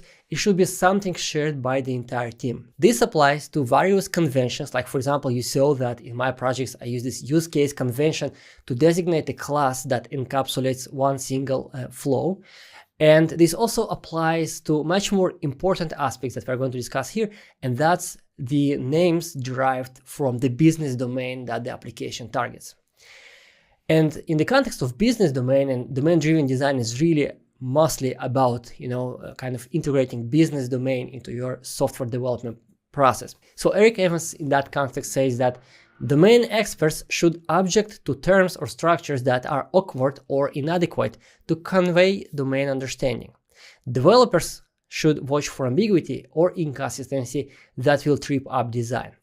And domain experts are not necessarily developers, so these are the people who kind of work in the business domain and tell developers what to do. And in some cases, this might be just your product manager, because they should be familiar with the business domain. But if you, for example, work in some medical area or finance area, then you will most probably have access to medical professionals or finance professionals, and there you need to ensure that they are aware of the language that you use inside the project. Now, that's something that's rarely ever happens, unfortunately. Like the domain experts and, let's say, product managers, project managers, they kind of talk between themselves, and domain experts dumb down their area of expertise to let others understand it simply, and then developers code whatever they like, whatever names they like into the software. And this book basically advocates for creating a communication channel and making sure that the language that is used in software aligns with the language that domain experts use. And domain experts should be proactive in kind of giving developers their insights about the language used, and developers should be proactive about noticing namings that are not aligned with this domain experts language. And then with ubiquitous language, and I'm sorry for my pronunciation, that's a difficult word, the model is not just a design artifact. It becomes integral to everything the developers and domain experts do together. Okay, ubiquitous language is this body of terms common between developers and domain experts that Eric Evans coined inside this book. So ubiquitous language is just the shared language between the developers and the domain experts. And what the author says here is that the model is the design. Model is the depiction of the software design. So the model is not just a design artifact. So your design should not just work. Your design should be aligned with the domain experts. And once you align the language, the design will follow. So basically, in this book, Eric Evans argues that the team should constantly exercise the language, and domain experts should be involved in the language that is used inside the application, the namings basically that are used inside the application. And then those names that are used become the common language, the ubiquitous language between the developers and the domain experts. And I assure you that that's something very difficult to achieve, and most teams do not even try to do that. But if this can be achieved, the results are tremendously impactful. And let me give you one very quick abstract example. Remember our tax controller, the endpoint that basically calculated tax? How did it calculate tax? It used tax calculator. So let's say we have tax controller, tax calculator, and we calculate tax for our users. That's what we did back then, right? That was our example. But now, if you would talk to domain experts and understand and try to see, to scrutinize this design, you would ask yourself, hey, wait a second. Is it really the case that we should calculate tax for users? Users are people who use the system, and tax calculation systems are not actually used by the people for whom we calculate taxes. So these are not users. These are, for example, employees. And maybe the term employee is much more appropriate in that context. And maybe not. Maybe there is even better term. But that's what all of that is about. Constantly asking yourself these questions. Is the term that we use to describe business concept right here the appropriate term? And tax, of course, is the appropriate term because it's simple, but then users, employees, what's the proper term here? And of course, the answers to these questions should come from the domain experts. If you don't have access to them, then ask your product manager to verify and clarify this aspect. Okay, so software design is evolutionary by nature, so you cannot get everything right up front. You create something and then you iterate on your design.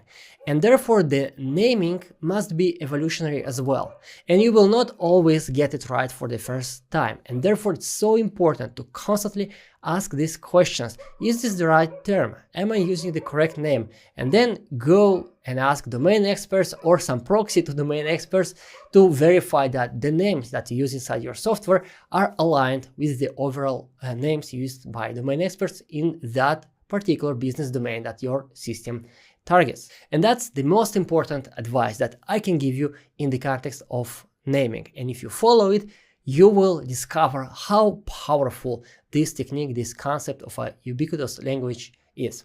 And with that, I will see you in the next lecture. Alright, it's time to summarize our discussion of object-oriented design in this module. Now, of course, we are not going to summarize everything about object-oriented design because we haven't discussed everything. Many books have been written on this topic, and I don't believe that one resource can summarize object-oriented design. It's a huge topic.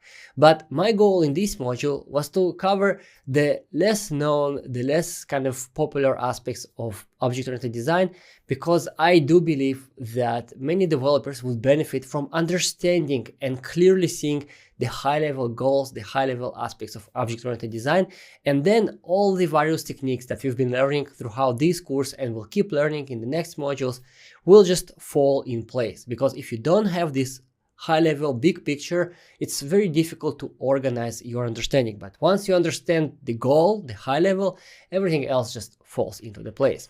So what we've discussed in this module is that object-oriented design is a body of emergent knowledge that aims to summarize the best practices for an optimal utilization of object-oriented languages.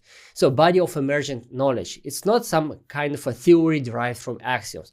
It's just a knowledge and experience of the generations of software developers, and they kind of distill the best parts of how you can utilize object-oriented languages to write clean, maintainable, good software. The technical goal of OD is to break the overall system into standalone abstractions that can be dealt with separately and preferably in isolation. So the technical goal means that that's kind of the technical aim, that is the end of object-oriented design if you do it properly. Now, the overall goal, of course, is a good software, maintainable software, extensible software, software that fulfills business requirements. That's the overall goal. But if we kind of dumb it down into technical terms, what it is that we are trying to achieve with our source code, that's the goal, to have abstractions that we can deal with separately and preferably in isolation from other abstractions. Now, abstraction is not something on a single level. So object is an abstraction, but it's not the only abstraction that you will have inside your code base.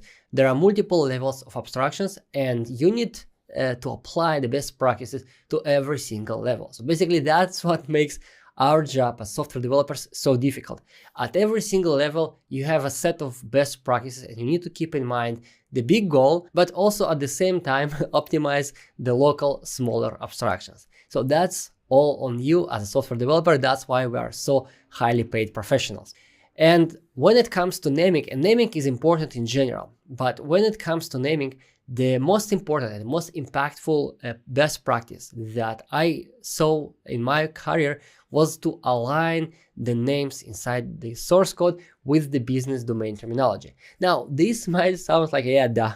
Okay, it's kind of obvious, but turns out that it's much more difficult to do in practice than it sounds. And in pretty much every single consulting project that I joined, there were some problems with that. And just, recent example, I worked with a client, they built medical application, and they configured the application when the application just started, some kind of the initial configuration, and they had this device config endpoint in their backend. And then they decided to transfer, due to business domain requirements changes, they decided to transfer this configuration and do it per examination. So I told them, why do you call it device config? It's exam config. So let's kind of change the language in the entire system, the backend, the frontend, the standalone application, the documentation. And they said, no, we don't want to bother with that. It's too much. We just remember that it's device config. Now, that's exactly what you should not do. Now, they are my clients, so I can only advise and recommend and consult. I cannot force them to adopt my recommendations. But in your projects, please don't do that. Invest time to refactor. Software design is an evolutionary process, and requirements are evolutionary. They change. And therefore, the naming should also be evolutionary. So if something about your business domain changes, or you just acquire a better understanding of business domain, then please go and change the terminology that your system uses. And in some cases, it might be painful, especially if there are multiple companies, multiple teams involved, but it always pays off, because eventually, if you don't do that, you will end up with a mess, and new developers, new maintainers, they will not be aware of all this historical baggage that you drag, and the old or unfortunate names will be confusing to them. So when it comes to naming, it's very important to spend time and align the names of the companies inside your software with the business domain terminology used by business domain experts. All right, that's what I wanted to share with you in the context of object-oriented design. And again, of course, we've been discussing object-oriented design from the very beginning of this course, and we will keep discussing it in the next modules. But these are the high-level concepts that I really want you to understand and remember, because once you have the big picture in mind, the small pieces will just naturally fall into their places. And with that, I will see you in the next module. Welcome to the next module of the course. We are going to discuss design patterns here. And the very first question that we're going to address is, what's design pattern, of course? My definition is that design pattern is a standard reusable source code solution to a common technical requirement. Now, please notice technical requirement as opposed to just requirement. When I say requirement, I usually mean business requirement, something that you need to implement at a very high level, something that comes from the business domain, from your product manager, for example. And a technical requirement, in contrast, is something that you need to do inside the source code to maybe achieve one of the business requirements. So that's basically some technical solution that you need. And design pattern is a standard and reusable solution to a recurring problem that you will often meet when you write the source code. And of course, when we discuss design patterns, it's simply impossible to not mention this book. So this book, Design Patterns, Elements of Reusable Object-Oriented Software, is a classical legendary book on design patterns. And this book was written by 4 different authors, and therefore it's also known as the Gang of 4 book, or just GOF book. So if you ever see GOF book on the internet, that's the book that's being referred to. And the definition that the authors give in this book is a little bit more wordy, but also more complete. A design pattern systematically names, motivates, and explains a general design that addresses a recurring design problem in object-oriented systems. It describes the problem, the solution, how the solution addresses the problem, and the consequences of applying the solution. The solution is a general arrangement of objects and classes that solve the problem. The solution is customized and implemented to solve the problem in a particular context. So that will be a more complete, more elaborate definition of what a design pattern is. Now, this book contains the description of more than 20 different design patterns broken down into 3 different types of patterns. And of course, I don't think that, a prospect of watching 20-something lectures on different abstract design patterns will be compelling to anyone, and therefore that's not my goal in this course. Instead, I will go with the notorious 80-20 rule. So you can get 80% of the gains by learning just 20% of design patterns. And in this case, it will indeed be about 20% because there are 20-something design patterns in this book, and we will cover just 4 or 5 of them. So about right. And so in this course, we'll cover the most popular design patterns that you will see out there. And these are the design patterns that I think all software developers need to know because they're actually very, very useful. There are design patterns that are kind of niche and you don't often use them, but some of them, the ones that we're going to discuss here, are exceptionally popular and exceptionally useful. So please stick with me. I'm not going to bore you with 20-something design patterns. That will take an entire course on its own, but I do think that knowing the main patterns and understanding how to deploy them and what to watch for is actually worthwhile for a professional software developer. So that's our plan for this course, and with that I will see you in the next lectures. The first design pattern that we're going to cover is called observer design pattern. And that's, in my opinion, the most popular and the most useful design pattern out there. I don't have metrics and statistics to prove that, but that's the design pattern that I see used most often in real-world software. So extremely useful, extremely popular. Okay, what's observer design pattern? First of all, it's also known as publish subscribe. So if you hear publish subscribe, that's the same as this observer design pattern. In this design pattern, one object, which we call subject or observable. Now, if you read the Gang of 4 book, they refer to this object as subject, but I actually prefer observable because it's, well, observer and observable. It just makes sense to me, so I will use the term observable and not subject, but it's the same term. So one object, observable, notifies one or more other objects, which we call observers, and that's where the name comes from, about state changes or events. So we have one object, and it can notify other objects about some events or state changes. So that's where this observer design pattern comes into the picture. Observers, the objects that receive notifications, implement a common interface. And observable, the object that notifies, doesn't depend on the concrete observers. It doesn't know about the specific classes of the observers. It only depends on the interface that they implement. Now, all of that is kind of very high level and unclear, but don't worry, we will have a demonstration a bit later in this lecture, so it will all become very practically evident to you a bit later. So schematically, observer design pattern looks like the following. We have this interface observer, and inside this interface we have a method. Let's call it onStateChange. So we want to be notified about some state change, and that's the method that we expect to be called when that state change happens. And then we have observable or subject.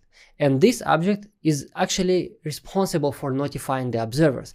Therefore, it should allow to register observers for these notifications. So it exposes 2 methods, register an observer and unregister. And since observable uses observer interface internally, we have a dependency between observable and this interface. Alright, however, interface does not implement any functionality, and therefore we cannot instantiate interfaces. Therefore, we have concrete observer. That's some object that actually wants to receive these on-state change notifications and do something about that. Well, how can it receive the notification? It implements this interface, observer. And then we can take this concrete observer and register it as an observer of this observable object using this register method. And then when we are no longer interested in these events, we can unregister the observer. So that's the general schematic layout of the observer design pattern. Now, well, of course, concrete observer, since it extends this observer interface, implements observer interface, it inherits on state change method, and that's how observable notifies it about state changes. Yes, of course. Now, in some cases, you might want to make the observable object not an object but an interface, and then introduce concrete observable object that will implement that interface. That's totally possible, and in some cases it makes sense, but in the majority of cases you don't need this complication, so I don't use this approach very often. You need an interface for the observer, but you don't necessarily need an interface for the observable. And now, after we discussed all these high-level aspects, and again, the picture might not be fully clear to you at this point, let's jump into the source code and I will show you a simple implementation of the observer design pattern. Alright, that's our tutorial application for the course. And here I have this observer package that contains several classes. Let's start with the observer interface. So very simple interface with just one single method on state changed. And then of course we have an observable object that exposes register and unregister method. Take observable, both of them as the argument, and either add observer to this observer's set or remove this observer from the set. Very simple implementation, very straightforward. And then in addition to this register and unregister, our observable class has this change state method. And here this method doesn't do anything, of course, but in a real implementation you will do something useful here that changes the state of this observable object. And then you would like to notify all the observers about this state of change. So you will just loop through all these observers in the set and invoke onStateChange method on every one of them. And of course, the concrete observer is a very simple implementation of this observer interface. It inherits just this onStateChange method, and we want to do something when this method is called. And to put all of that together, let's just take a look at this main class. So we instantiate observable, and then we instantiate two concrete observers. Please notice that even though I instantiate concrete observers, I use them just through this interface, observer. And that's because in the context of the observer design pattern, I'm not really interested in the specific classes of these objects. I'm just interested in them implementing this observer interface. I register those two observers to this observable.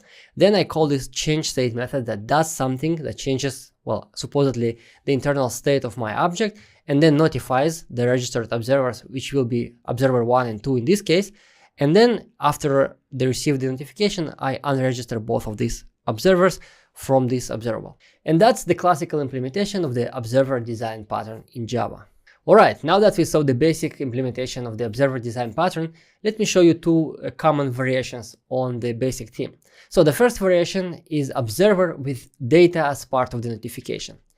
So we start with the same layout of the standard basic observer design pattern, and then inside our observer interface, we add an argument to this method. So basically now whenever observable notifies the observers about state change, it actually passes some data alongside this method call. And therefore, for example, it can actually pass the actual state, something that changed, and the observers will just know that, that's what's changed or that's the new state. And you can pass multiple arguments. For example, in some cases, you might want to pass the old state and the new state, so the observers could infer what exactly changed, etc. So basically, you can add method arguments to this notification method and therefore pass some data structures, pass more information to the observers upon notification. And another variation on this theme is observer with multiple notifications. So again, we start with the basic observer design pattern, and then we just add additional methods to our observer interface. Now, as opposed to the previous modification where we pass some data structures alongside notification, this approach is kind of less versatile. So you cannot pass data here. You can just differentiate between different types of state changes. And if you think about it, you can implement every single example where you would want to use multiple methods inside your observers with just one method and some constructor arguments. For example, one argument can be enum state change, and then it replaces these methods. Why do we use multiple methods inside our observers? Sometimes it's just for the readability. In some cases, it just makes sense. It makes the code more readable, and therefore it's worth using this method. For example, if you have some kind of internet connectivity manager that notifies its observers about the state of the internet connectivity, you can have, for example, on internet connected or on internet disconnected methods inside this observer interface. However, in other cases where you will have more states to internet connectivity, for example, you might want to differentiate if you use some IoT or a mobile device, you might want to differentiate between Wi-Fi and mobile connection or no connection at all. So at least 3 states. And in that case, it's better to use the previous version where we pass the data structure, basically state, connectivity state data structure to our observers, and then we have one method and one enum that represents the current state. Okay, it's kind of a trade-off, and it's more up to kind of personal preferences and readability considerations rather than specific design rules. So just know about these two possibilities and use either of them when you need more than just standard one single notification. All right, and now I would like to just highlight several complications that can arise in the context of the observer design pattern. The first one is that, observer design pattern implies register and unregister methods for our observers. And if you forget to unregister the observers when required, and when is it required? Well, it depends on your requirements, depends on the overall design of your system. In some cases, you might not be required to unregister observables, and in other cases, there might be very strict rules about when the observers must be unregistered. So you need to kind of be mindful about when you register and unregister observers, because if you forget to unregister, this can actually lead to a memory leak, because when you register the observer, basically the observable keeps a reference to that observer, and it will not be garbage collected, and therefore you will have memory leak if that's the case. So keep that in mind. That's the first complication. And the second complication relates to concurrency. And in general, concurrency is a very difficult topic, and it makes everything more challenging, more complex. And the observer design pattern is no exception to this rule. So if you have just one single thread and everything works on one thread, the observer design pattern is really simple and straightforward to implement, as you saw. But once multiple thread concurrency comes into the picture, everything becomes much more complicated. And for example, some of the things to watch out for are, first of all, registration observers from multiple threads.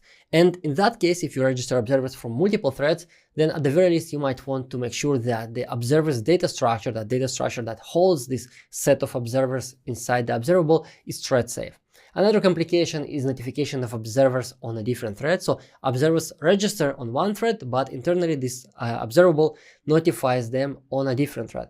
And this again creates a big problem. For example, if you notify the observers on one thread, and during that time, the state changes, then some observers might get notification about the previous state, and some observers might get notification about the new state. So these are just the general challenges associated with concurrency, but just keep that in mind when you implement observer design pattern, because it's really tricky to find these bugs. And of course, that's what we discussed, observable state consistency during notification. You want to ensure that all your observers receive exactly the same notification with exactly the same state. And therefore, if you use concurrency, you need to somehow ensure that when the observers are notified, the state of your object doesn't change, or at the very least, all observers receive exactly the same state when they are notified. So these are the challenges, the additional challenges associated with the observer design pattern. And by the way, I wrote a blog post about implementation of the observer design pattern, concurrent observer design pattern in Java. I will attach a link to this post to this lecture. So if you need to implement, to work with the observer design pattern in a concurrent environment, then give this post a read. Even if you're not a Java developer, maybe the ideas, the high-level ideas that I use there will be useful, and you could translate them into your specific programming language. So observer design pattern, as I said, very popular, probably the most popular and the most useful design pattern out there. I use it constantly, I see it everywhere, and it's absolutely mandatory for software developers to know what it is and to actually understand what you can do with it, and also be aware of the pitfalls that might arise. The memory leaks, concurrency, these are very common sources of bugs in the implementation of this pattern. And with that, I will see you in the next lecture. The next design pattern that I'd like to discuss in this course is called Facade design pattern. So what's that? Well, Facade is simply put one class that proxies calls to the hierarchy of classes of a specific subsystem. Now, this might not ring a bell right now, but it's one of these design patterns that are much simpler to understand schematically than trying to explain in words. So we have a subsystem, and subsystem is basically a collection of components. This might be classes, this might be packages, this might be modules.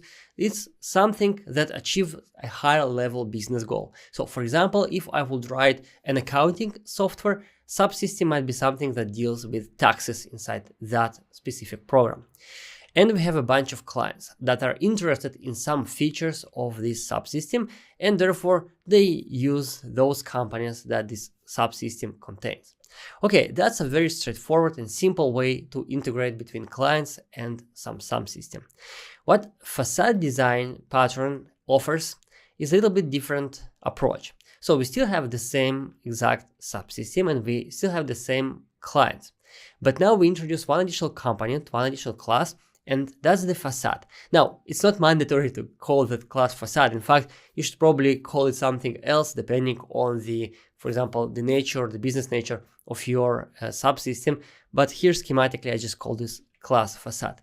And then once we have this class, the clients will just talk to that one single class. And it in turn will talk to the internal classes of this subsystem, internal components of this subsystem. And that's why I say that facade is basically a proxy. So from client's perspective, facade simply proxies their calls to the various components of this subsystem. And if we take a step back and look at it from the higher level, we will notice that facade basically hides some irrelevant details from the clients, because clients are not really interested in the internal composition of this subsystem. They just want to get some feature, some functionality out of it, right? So it hides the irrelevant complexity and exposes to the clients some convenient API that they can use, basically the relevant details.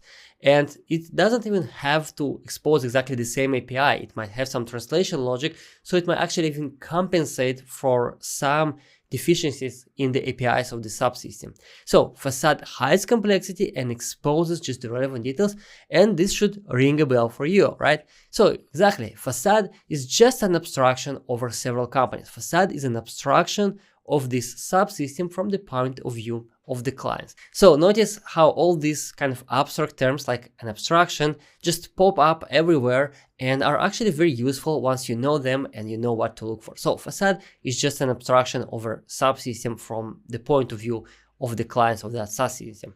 Now, what are the benefits of this design pattern? Well, first of all, it allows us to expose simpler interface to the clients that don't need advanced customizations. What do I mean by advanced customizations? Well, in some cases, the clients might actually need to talk directly to the companies of this subsystem because the facade that you expose is not good enough for them. But your goal when you use facade design pattern is to expose something that will be good enough for most of the clients. And if some clients need something more advanced, well, they're free to talk to these sub-companies directly if they wish to do that. In addition, facade allows you to decouple the clients from the implementation details of the subsystem. So the clients just need functionality. They don't care how your subsystem is composed, which classes are there, etc. They just want to perform something. And facade allows you to expose that in a very simple way and hide the sometimes dirty implementation details of the underlying subsystem. And the extreme cases, you can completely hide the subsystem from the clients. You can make it private or something. And therefore, the clients will not even be aware that there is a subsystem or how it is composed. And therefore, you will greatly reduce the coupling inside the system. And if that's the case and clients don't depend on the implementation details of this subsystem, then for example, you can easily refactor it, clean up the code, restructure the responsibilities when requirements change, etc. So this allows you to kind of decouple the clients from the implementation details, and then you can change the implementation details freely. And when will you use a facade design pattern? So let me just give you several examples when this pattern comes in very, very handy. First of all, abstraction of a complex subsystem in a project. For example, I write accounting software and I have a whole module, a bunch of classes and packages, etc. that deal with taxes. In that case, I can introduce facade or several facade classes that abstract out all this complexity, all these relevant details, and expose to the rest of the application just higher level operations related to taxes. But I wouldn't like these classes to grow into thousands of lines of code. I still want to write clean code, and therefore these facade classes will just be proxies, and the underlying implementation will still be broken down according to single responsibility principle and all these best practices that we've covered so far. But the clients will just see one unified interface that will allow the clients to just ask for high-level operations that they are interested in. Another use case for facade design pattern is efficient collaboration on a project developed by multiple independent teams. So bigger projects, multiple teams might work on them, and you need to establish some boundaries between them. So each team, they will have some area of responsibility.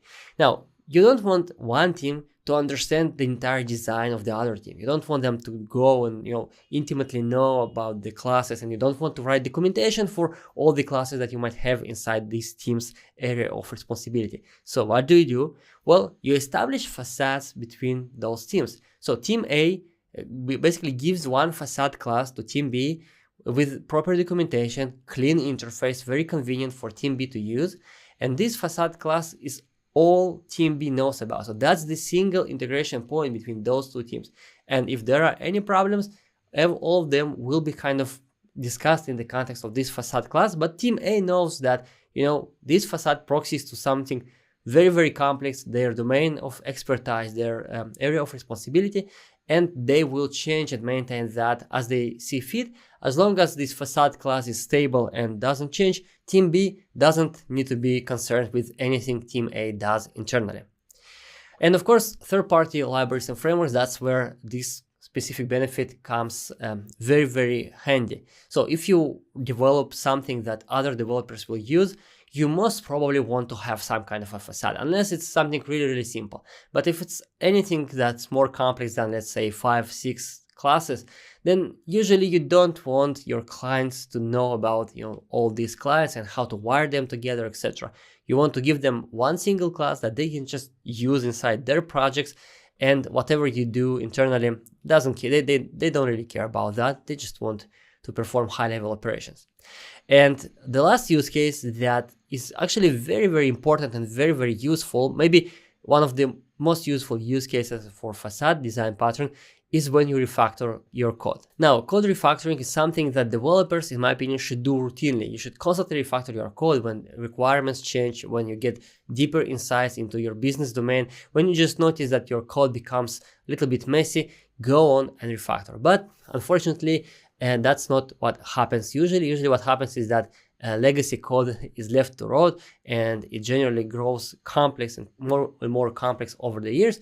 And then, for example, I was invited to several projects for refactoring. So you have a legacy code base and no one can understand what's going on there. And now you need to somehow refactor it to new technologies, or just for maintenance because there are too many bugs and this thing is too brittle to maintain.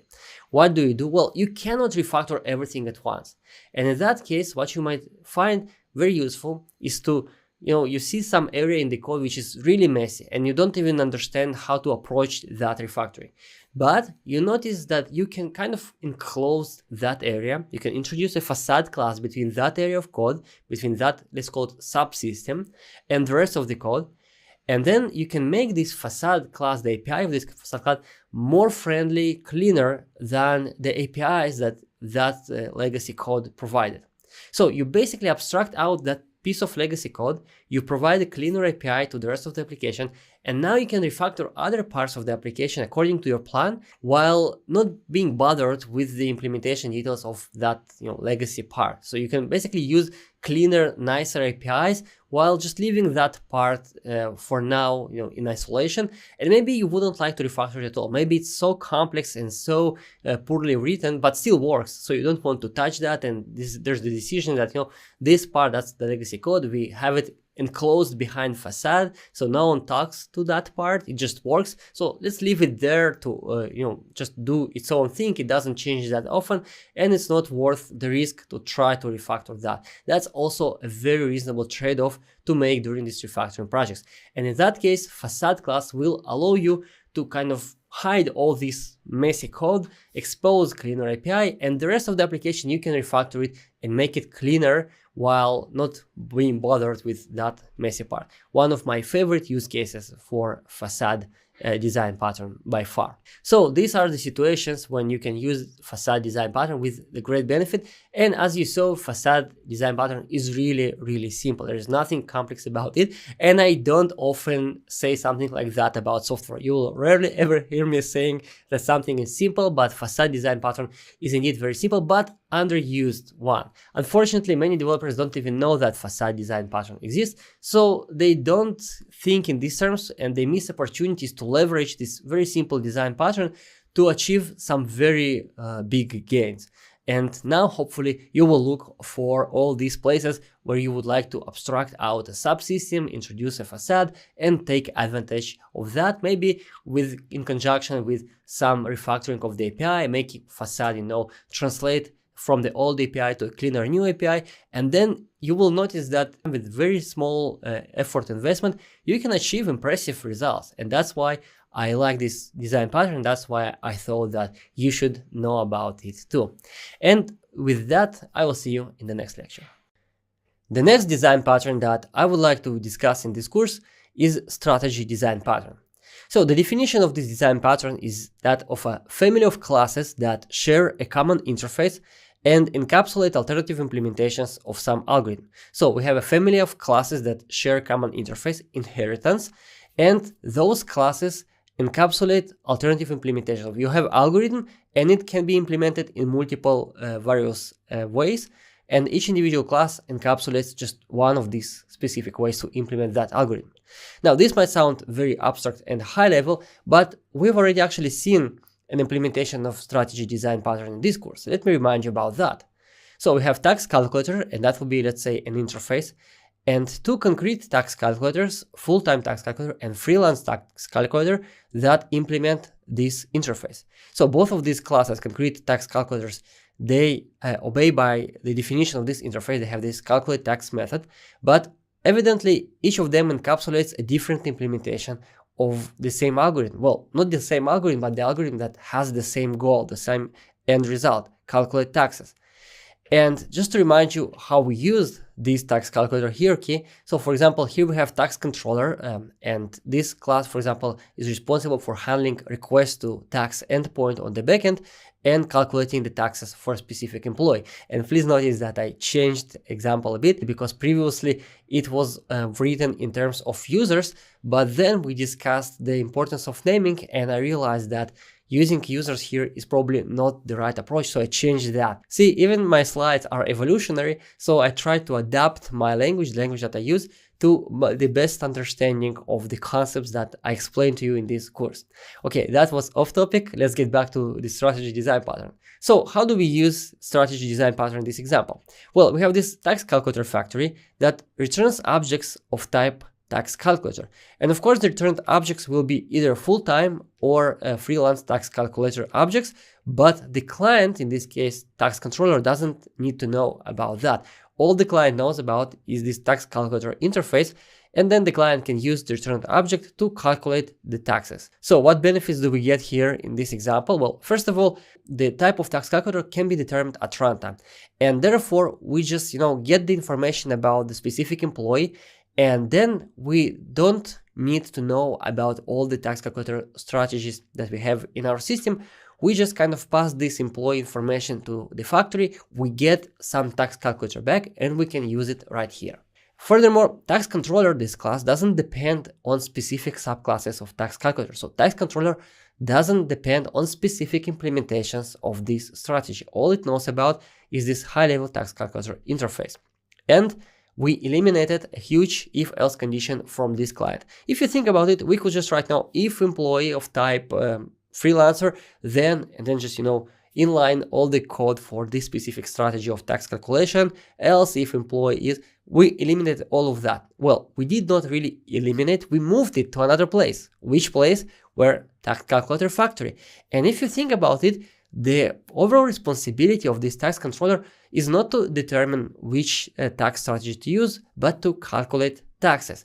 And now the responsibility of matching individual tax calculation strategies to specific users, we outsourced it to this tax calculator factory. And therefore, tax calculator factory deals with just one single responsibility, and it freed tax controller to deal with its core responsibility as well. All right, so the benefits of strategy design pattern is that it eliminates the coupling between the client and the implementations of the algorithm. So the client doesn't need to know about all the implementations, and the implementations might be added in the future without client even changing.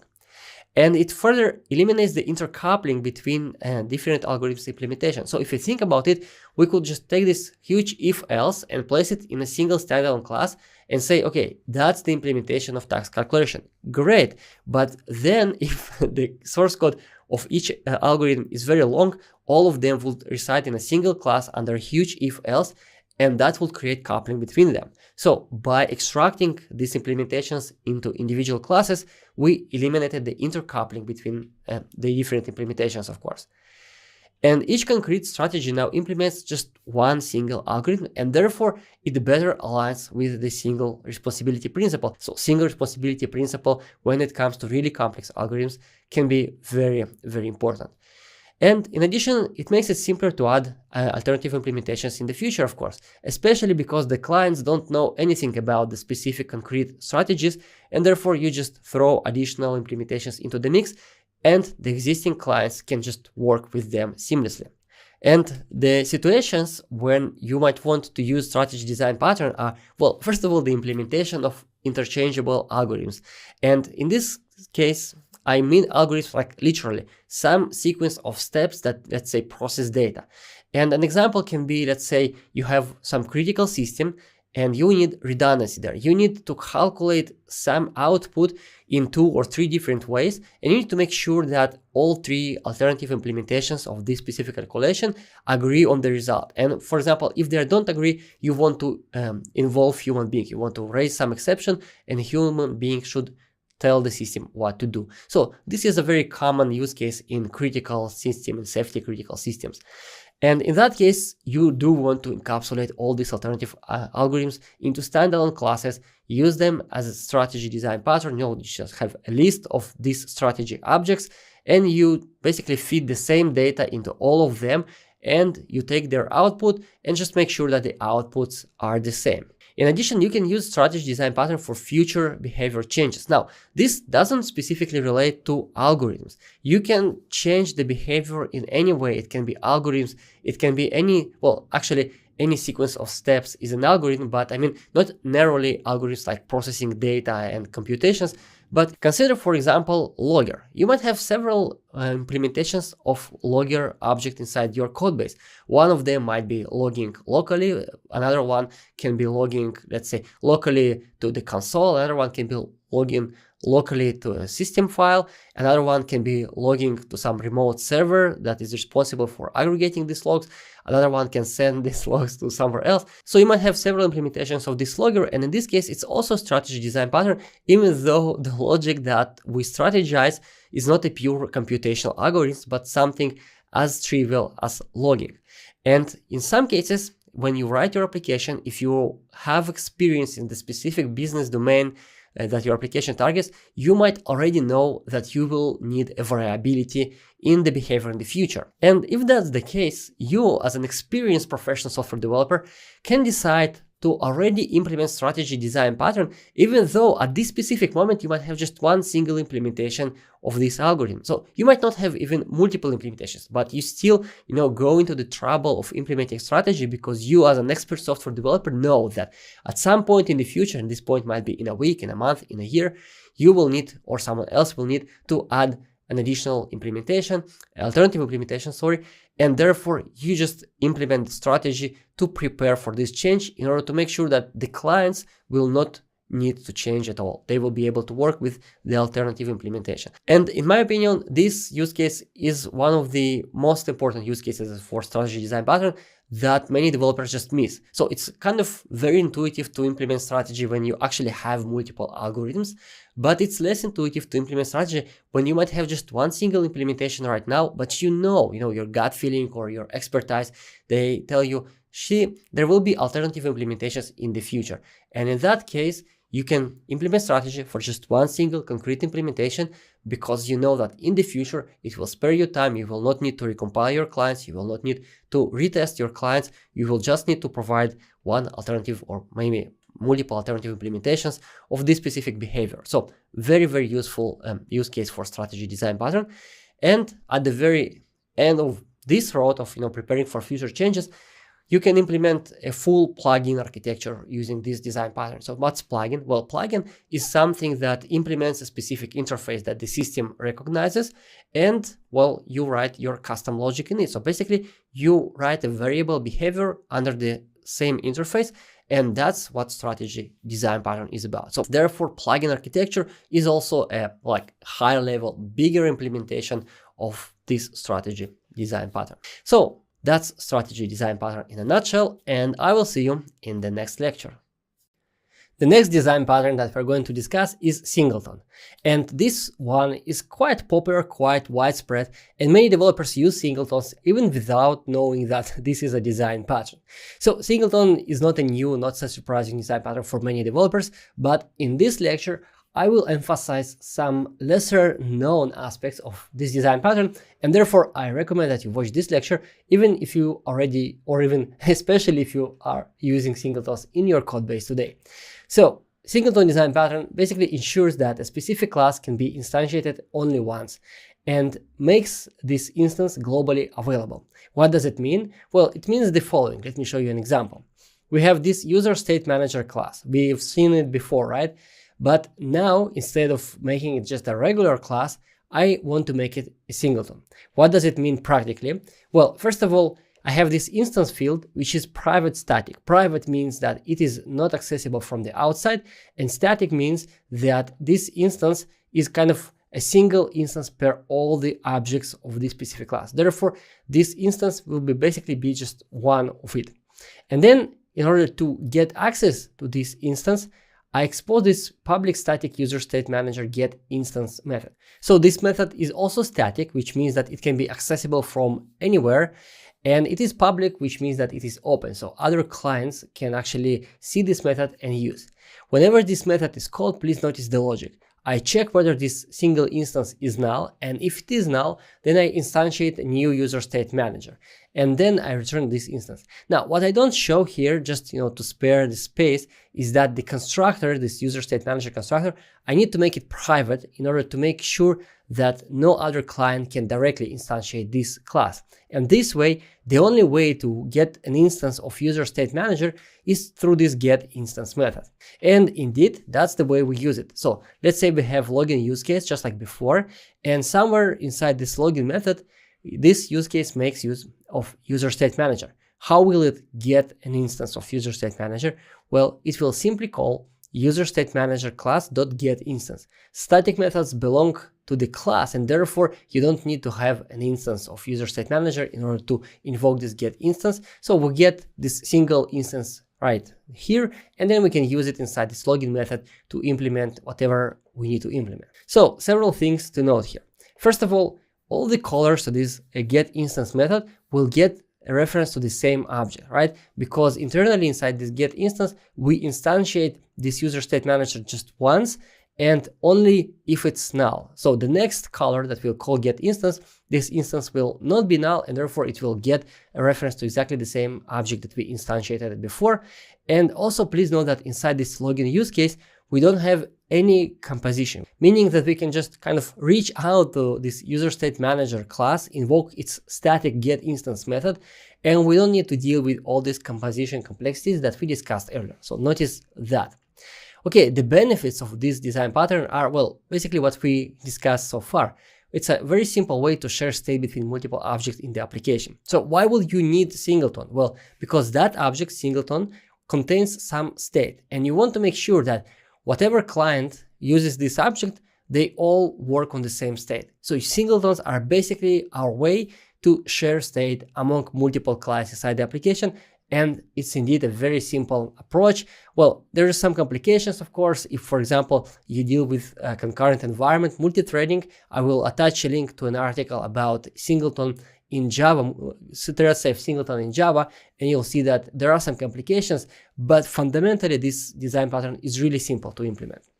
And there is no composition overhead. So if we need some object like user state manager in the previous example, we don't need to pass it through the constructor. We can just reach out to this static method, get an instance of user state manager, and keep doing whatever we do. So it's a very simple approach that does not involve this procedure of composing different objects together. However, alongside those benefits, there are also drawbacks. So the first drawback is that Singleton is a global static state. So we have this static instance and static method that opens an access to that instance, and this object is a global state. And all the problems associated with global static state apply to Singleton as well. One of them is that singletons are hidden dependencies inside your classes, meaning that since you don't need to pass them through constructor arguments, you don't need to pass them through method arguments, you just reach out to those singletons and grab references to them from within your methods. You don't see that your class depends on that singleton from the outside. Only if you review the source code implementing specific methods, you will notice these dependencies. So these dependencies are hidden, and therefore they can hide very, very complex interdependencies, the net of interdependencies between classes. And what's worse is that while regular classes, you usually can't form circular dependency. You can have object of type A using object of type B and object of type B using object of type A, because if you need to pass into the constructor of type A, let's say object of type B, you cannot, well, pass object of type A into the constructor of type B, right? You understand that. But with singletons, there's no such problem. You can have one singleton that reaches out to another singleton inside its implementation, and therefore you can create a very complex interdependencies net between different singletons in your application very easily. And in my practice, it's very likely that you will. So in most of the projects where I find singletons, I do find this very complex net of interdependencies between the singletons that make it so complex to understand what's going on, because one singleton calls another singleton, and then that singleton calls back to the first singleton. So you end up having very complex flow between multiple global static objects that is very difficult to trace and understand. And furthermore, it's very challenging to combine singleton with proper composition. So since this getInstance method will usually not contain any arguments, because why would it contain arguments? You call it multiple times and you get access to exactly the same object. So if you pass different arguments from different call sites, how will it work? And I've seen people doing that, right? So you'll have arguments, but only the first one will become really the dependency of this singleton, and the next calls will be ignored. And that's a very bad practice, because it's very misleading and it's very confusing when you see that. And therefore, getInstance method will usually not have any arguments, and therefore singleton itself will usually not have any composition kind of hierarchy, as we saw in the previous modules of this course. And it's very challenging to kind of combine these two worlds together. And therefore, what tends to happen is that singletons kind of lead to more statics inside your application. So you add one singleton, and then you add some static variable, and then you add some static method, and then you add another singleton, and gradually you see your application growing more and more static functionality. And statics are antithesis to object-oriented design. Object-oriented design is about coupling state with behavior and multiple objects having different states. But if you have just one single object and it's static, then it's basically back to procedural programming. It's not really object-oriented design. So all of these are the drawbacks of singleton. And the end result, even though it's kind of difficult to explain that, you need to see that in code. You need to work with legacy code bases where you have multiple singletons and you try to refactor or even understand how everything works together, and then you just notice that it's just multiple global objects talking to each other randomly, and you can't trace the dependencies between them. So you need to kind of have that experience to understand, to kind of feel the issues associated with singletons. But please believe me that these issues are severe, and if you rely on singletons too much inside your application, then well, in my practice at least, most probably the quality of your source code will deteriorate. Your application will become less maintainable, and the new maintainers will have really hard time understanding what's going on. And therefore, in my opinion, singleton is actually an anti-pattern. So it's a design pattern described in the Gang of 4 books, and therefore it's very popular and it has its uses. We will discuss them in a moment. But in my personal experience, whenever I see singleton, that's a big red flag for me. I know that there will be some problems probably with this approach. So I consider singleton to be an anti-pattern, which is used primarily instead of dependency injection. So we discussed dependency injection and we saw that you can actually implement global objects using that approach, right?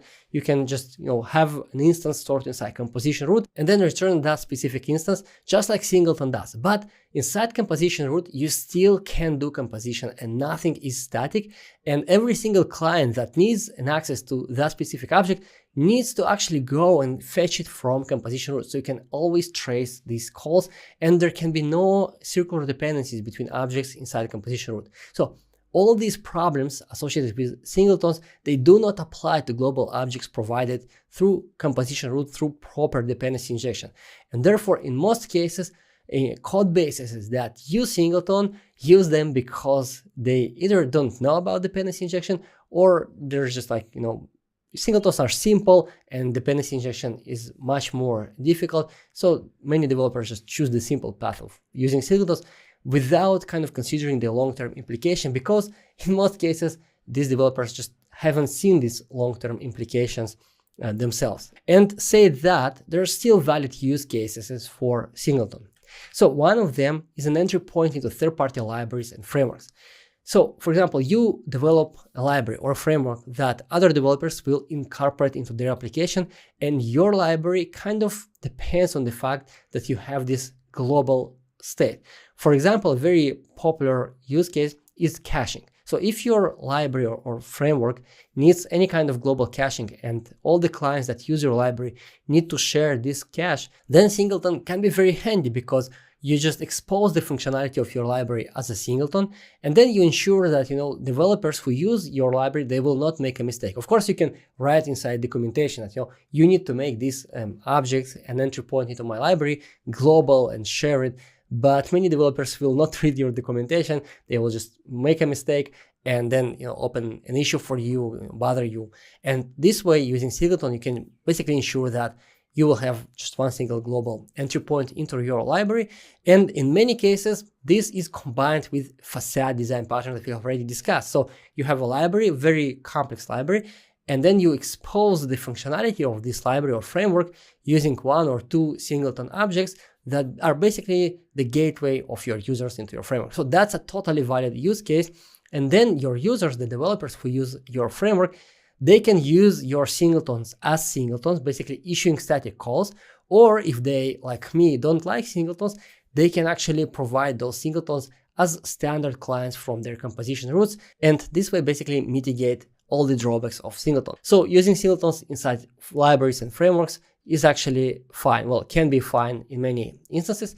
And sometimes I do use singletons. I don't like them, but sometimes you just have this quick hack that you want to implement, or you have some limitation, and singleton becomes very convenient, the quickest workaround around that limitation. So I'm not dogmatic about not using singletons. I do use them very, very rarely, but in some cases they do make my life easier. And then I just, very consciously take this decision. It's a trade-off. I know that singletons are not the best design, but on the other hand, in this specific case, it makes my life very simple. And importantly, when I do introduce singletons, I ensure that they are not at the core of the business domain. So basically, I can introduce singleton for something like logger maybe, I can introduce singleton for something like image loader, but I will never use singleton for the actual business logic of my application. So this way, I kind of keep singletons on the periphery of my source code without polluting the core, the business logic of the app. So singletons are very tricky beasts. They are very simple to use to start using them. They allow you to move really quickly at the beginning, but in the longer term, they can make code bases very challenging to maintain and understand. And therefore, I do recommend that you treat all singletons inside your code as code smells. What does it mean? Well, it's not necessarily that they are bad. Maybe it's a reasonable trade-off to make, but every time you see singleton, you need to pause for a moment and think, do I really need the singleton, and what would be an alternative implementation without it?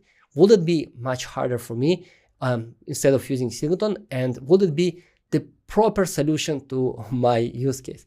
And in most cases, the answer will be yes. In most cases, you don't really need singleton, especially if you use something like dependency injection, which replaces 95+% of your singletons immediately. That's actually what I often do when I refactor code bases for my clients. I just go in and refactor all these singletons using dependency injection.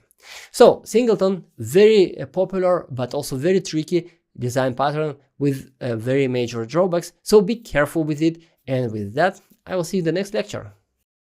It's time to summarize our discussion of design patterns in this module.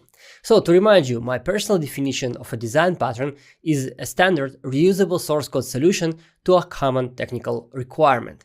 So it's a standard reusable and it's in source code common technical requirement as opposed to business requirement. So business requirements, they're all unique and it depends on your business domain and what your application needs to do. But technical requirements, when you actually go to implement business requirements, are often the same across a wide variety of different applications. And therefore, if you know design patterns, you can apply readily available technical solutions to these problems. So the benefits of design patterns is that, first of all, it's a standard readily available solution. So you don't need to come up and invent the wheel, reinvent the wheel basically. You have a specific technical requirement, you have a specific situation when you need to achieve something technically. And if you know the respective design pattern, bam, you have the solution right away. You don't need to think about it. You don't need to kind of, spend time on something that you can just apply a pattern for. Furthermore, since these design patterns have been with us for quite some time, we already know their respective benefits and drawbacks. And therefore, when you apply a design pattern, you can already know what will be the outcome of this specific solution. So you know what to watch for if there are drawbacks and you know what benefits you will get. And the last benefit, but not the least, is that when you use design patterns, you create ubiquitous technical language inside your codebase. So remember, we discussed the importance of naming in object-oriented design, and there I quoted from Domain-Driven Design book by Eric Evans about the importance of ubiquitous business domain language used across the codebase.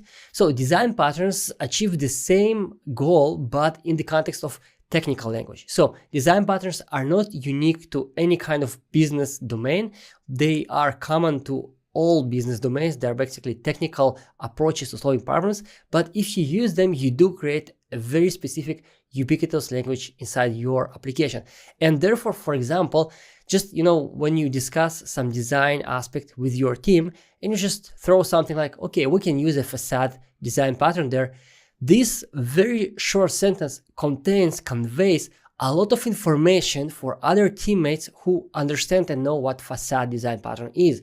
Or if you say, okay, we can use a singleton here, but it comes with a cost, then immediately your teammates know what you mean and what costs it will cause. So all of that spares a whole lot of time and effort on the part of you and your teammates when you design your application, when you conduct code reviews, when you write the actual code. So this ubiquitous technical language is exceptionally important, and design patterns, since they are standard and readily available solutions, give you that out of the box. So all of these are very major and very strong arguments for learning design patterns. In this course, we haven't covered all the design patterns out there. There are many of them. Instead, I chose to feature just the following design patterns. Observer, which lets one object notify other objects about some events or state transitions without depending on the specific classes of those objects that it notifies, of the observers. Facade design patterns, which allows you to hide the implementation details and the complexity of a subsystem behind one single entry point for the clients to use. And then strategy design pattern, which allows you to basically implement a family of algorithms, alternative algorithms, and each algorithm will reside in a standalone class, but all these classes will implement the same interface, so you can use them interchangeably. And the very important use case that we also discussed is that it allows you to prepare your code base for future changes in requirements. So if you know ahead of time that some part of your application will be variable, that business might introduce other requirements in the future, you can use strategy even with just one single implementation, because it will allow you in the future to just plug and play other implementation, and this will spare a lot of time, and this will make the code that you write today prepared for the changes in the future. And this ties into so-called open-close principle of object-oriented design. It's part of solid principle. It's more advanced topic than we discuss in this course. And again, I have a course about solid principles, but basically strategy design pattern is something that allows you to achieve open-close principle in the higher scheme of things, in the larger scheme of things. And then we discussed Singleton design pattern, which allows you to ensure that an object will be instantiated just once and that instance will be shared among all the clients inside the application. And we also discussed why, in my opinion, Singleton is actually an anti-pattern, and most times when I see singletons used, they are detrimental to the quality of the code base. But we also mentioned several absolutely valid use cases for Singleton, so that's something that you should use very cautiously, in my opinion. We discussed that as well. So these are the kind of 80-20 rules for design patterns, in my opinion. Some of the patterns that I chose to feature in order to discuss with you their applicability and their respective benefits and drawbacks. Now, if you'd like to learn more about design patterns, again, we have this book, Gang of Four book, very old book by all standards, but still the best book to learn about design patterns.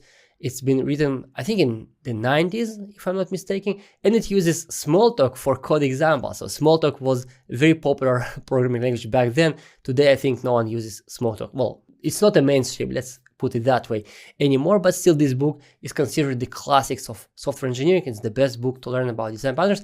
I cannot recommend this book universally because it's very technical and it actually requires quite a bit of experience to be read. So, for example, they explain design pattern and they give examples and they give list drawbacks and benefits, but all of that assumes that you can understand that. They don't kind of go out of their way to make this book beginner friendly. You do need to have quite a bit of experience to learn this book and benefit from it, and you actually need to be a type of person who can read the book that just goes and lists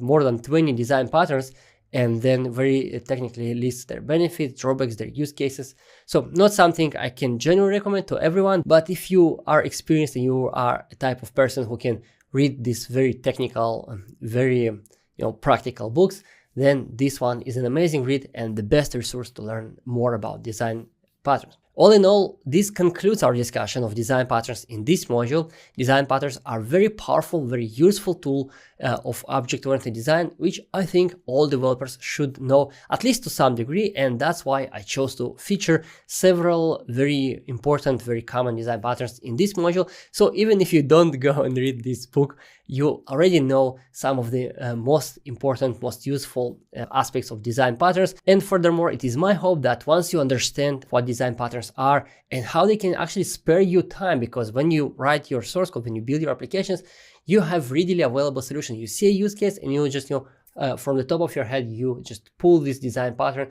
and you don't need to think about it. You don't need to reinvent the wheel. It spares you time. I hope that once you understand that, you will have a taste for more and you will go out and explore more design patterns. You will learn them, even if not all of them at once, because that's too much, but at least gradually you will get to know most of the design patterns out there, where you need to use them, how to use them, and then hopefully you will be able to leverage this knowledge to spare you time to make your designs better. So thank you, and with that, I will see you in the next lecture. Hey, congratulations on completing this course about object-oriented programming and object-oriented design. In this lecture, I would like to summarize our discussion in this course and give you some hints about the next steps that you might take if you'd like to continue developing your object-oriented design skills.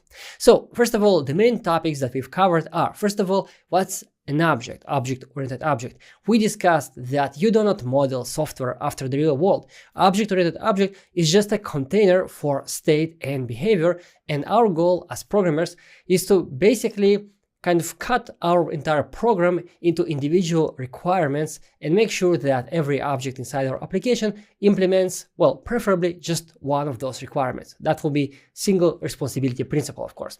Then we discussed the notion of composition, which is very simple on the first side, but is very challenging to implement in practice because, well, you need to compose all these objects together, and it leads to very deep, very complex nested hierarchies of objects. How do you handle that? Well, we discussed the solution, which is dependency injection.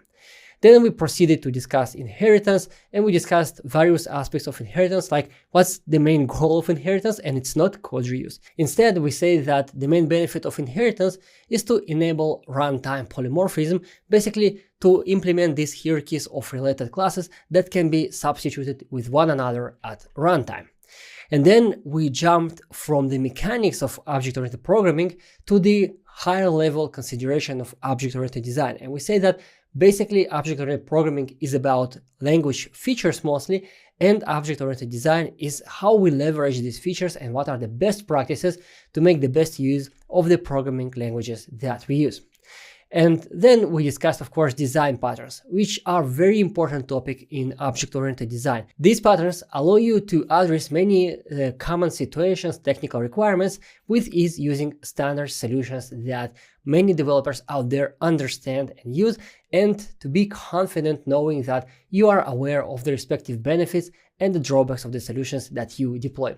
And among these kind of main aspects of this course, we discussed many more lower level, smaller aspects along the way. So this course was quite an extensive discussion of object-oriented programming and object-oriented design. However, in practice, object-oriented design is a huge topic, and there's absolutely no way to learn everything about it. There's always something more to learn.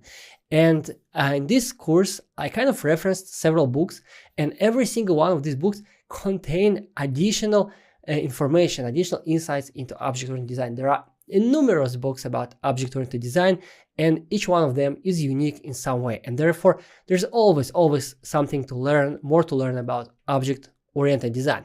So I will attach to this lecture, the last lecture of this course, my personal article that I wrote with my personal recommendations of books. So in this article, I summarize what I think are the best books for software developers to read. Some of them you've already seen in this course, some of them we haven't discussed, and I highly recommend that if you're interested in this topic and you would like to kind of proceed and develop your skills further, then give this post a read, and maybe you'll find something that speaks to you and you'll be able to pick up a very good book, read it, and enhance your skills even further. And the last thing left for me to tell you is thank you. Thank you for being my student. Thank you for trusting me with your time. Thank you for spending so much time with me in this course discussing object-oriented programming and object-oriented design.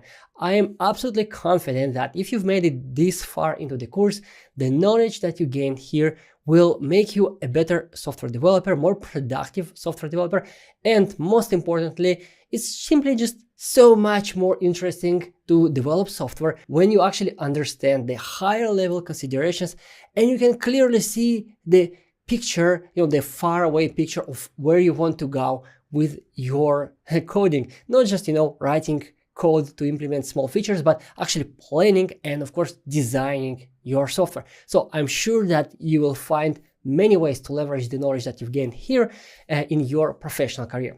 So with that, thank you very much. If you haven't already, I would really love to read your review of this course. It will really help me and help other students to find high quality content. And with that, see you next time. Goodbye.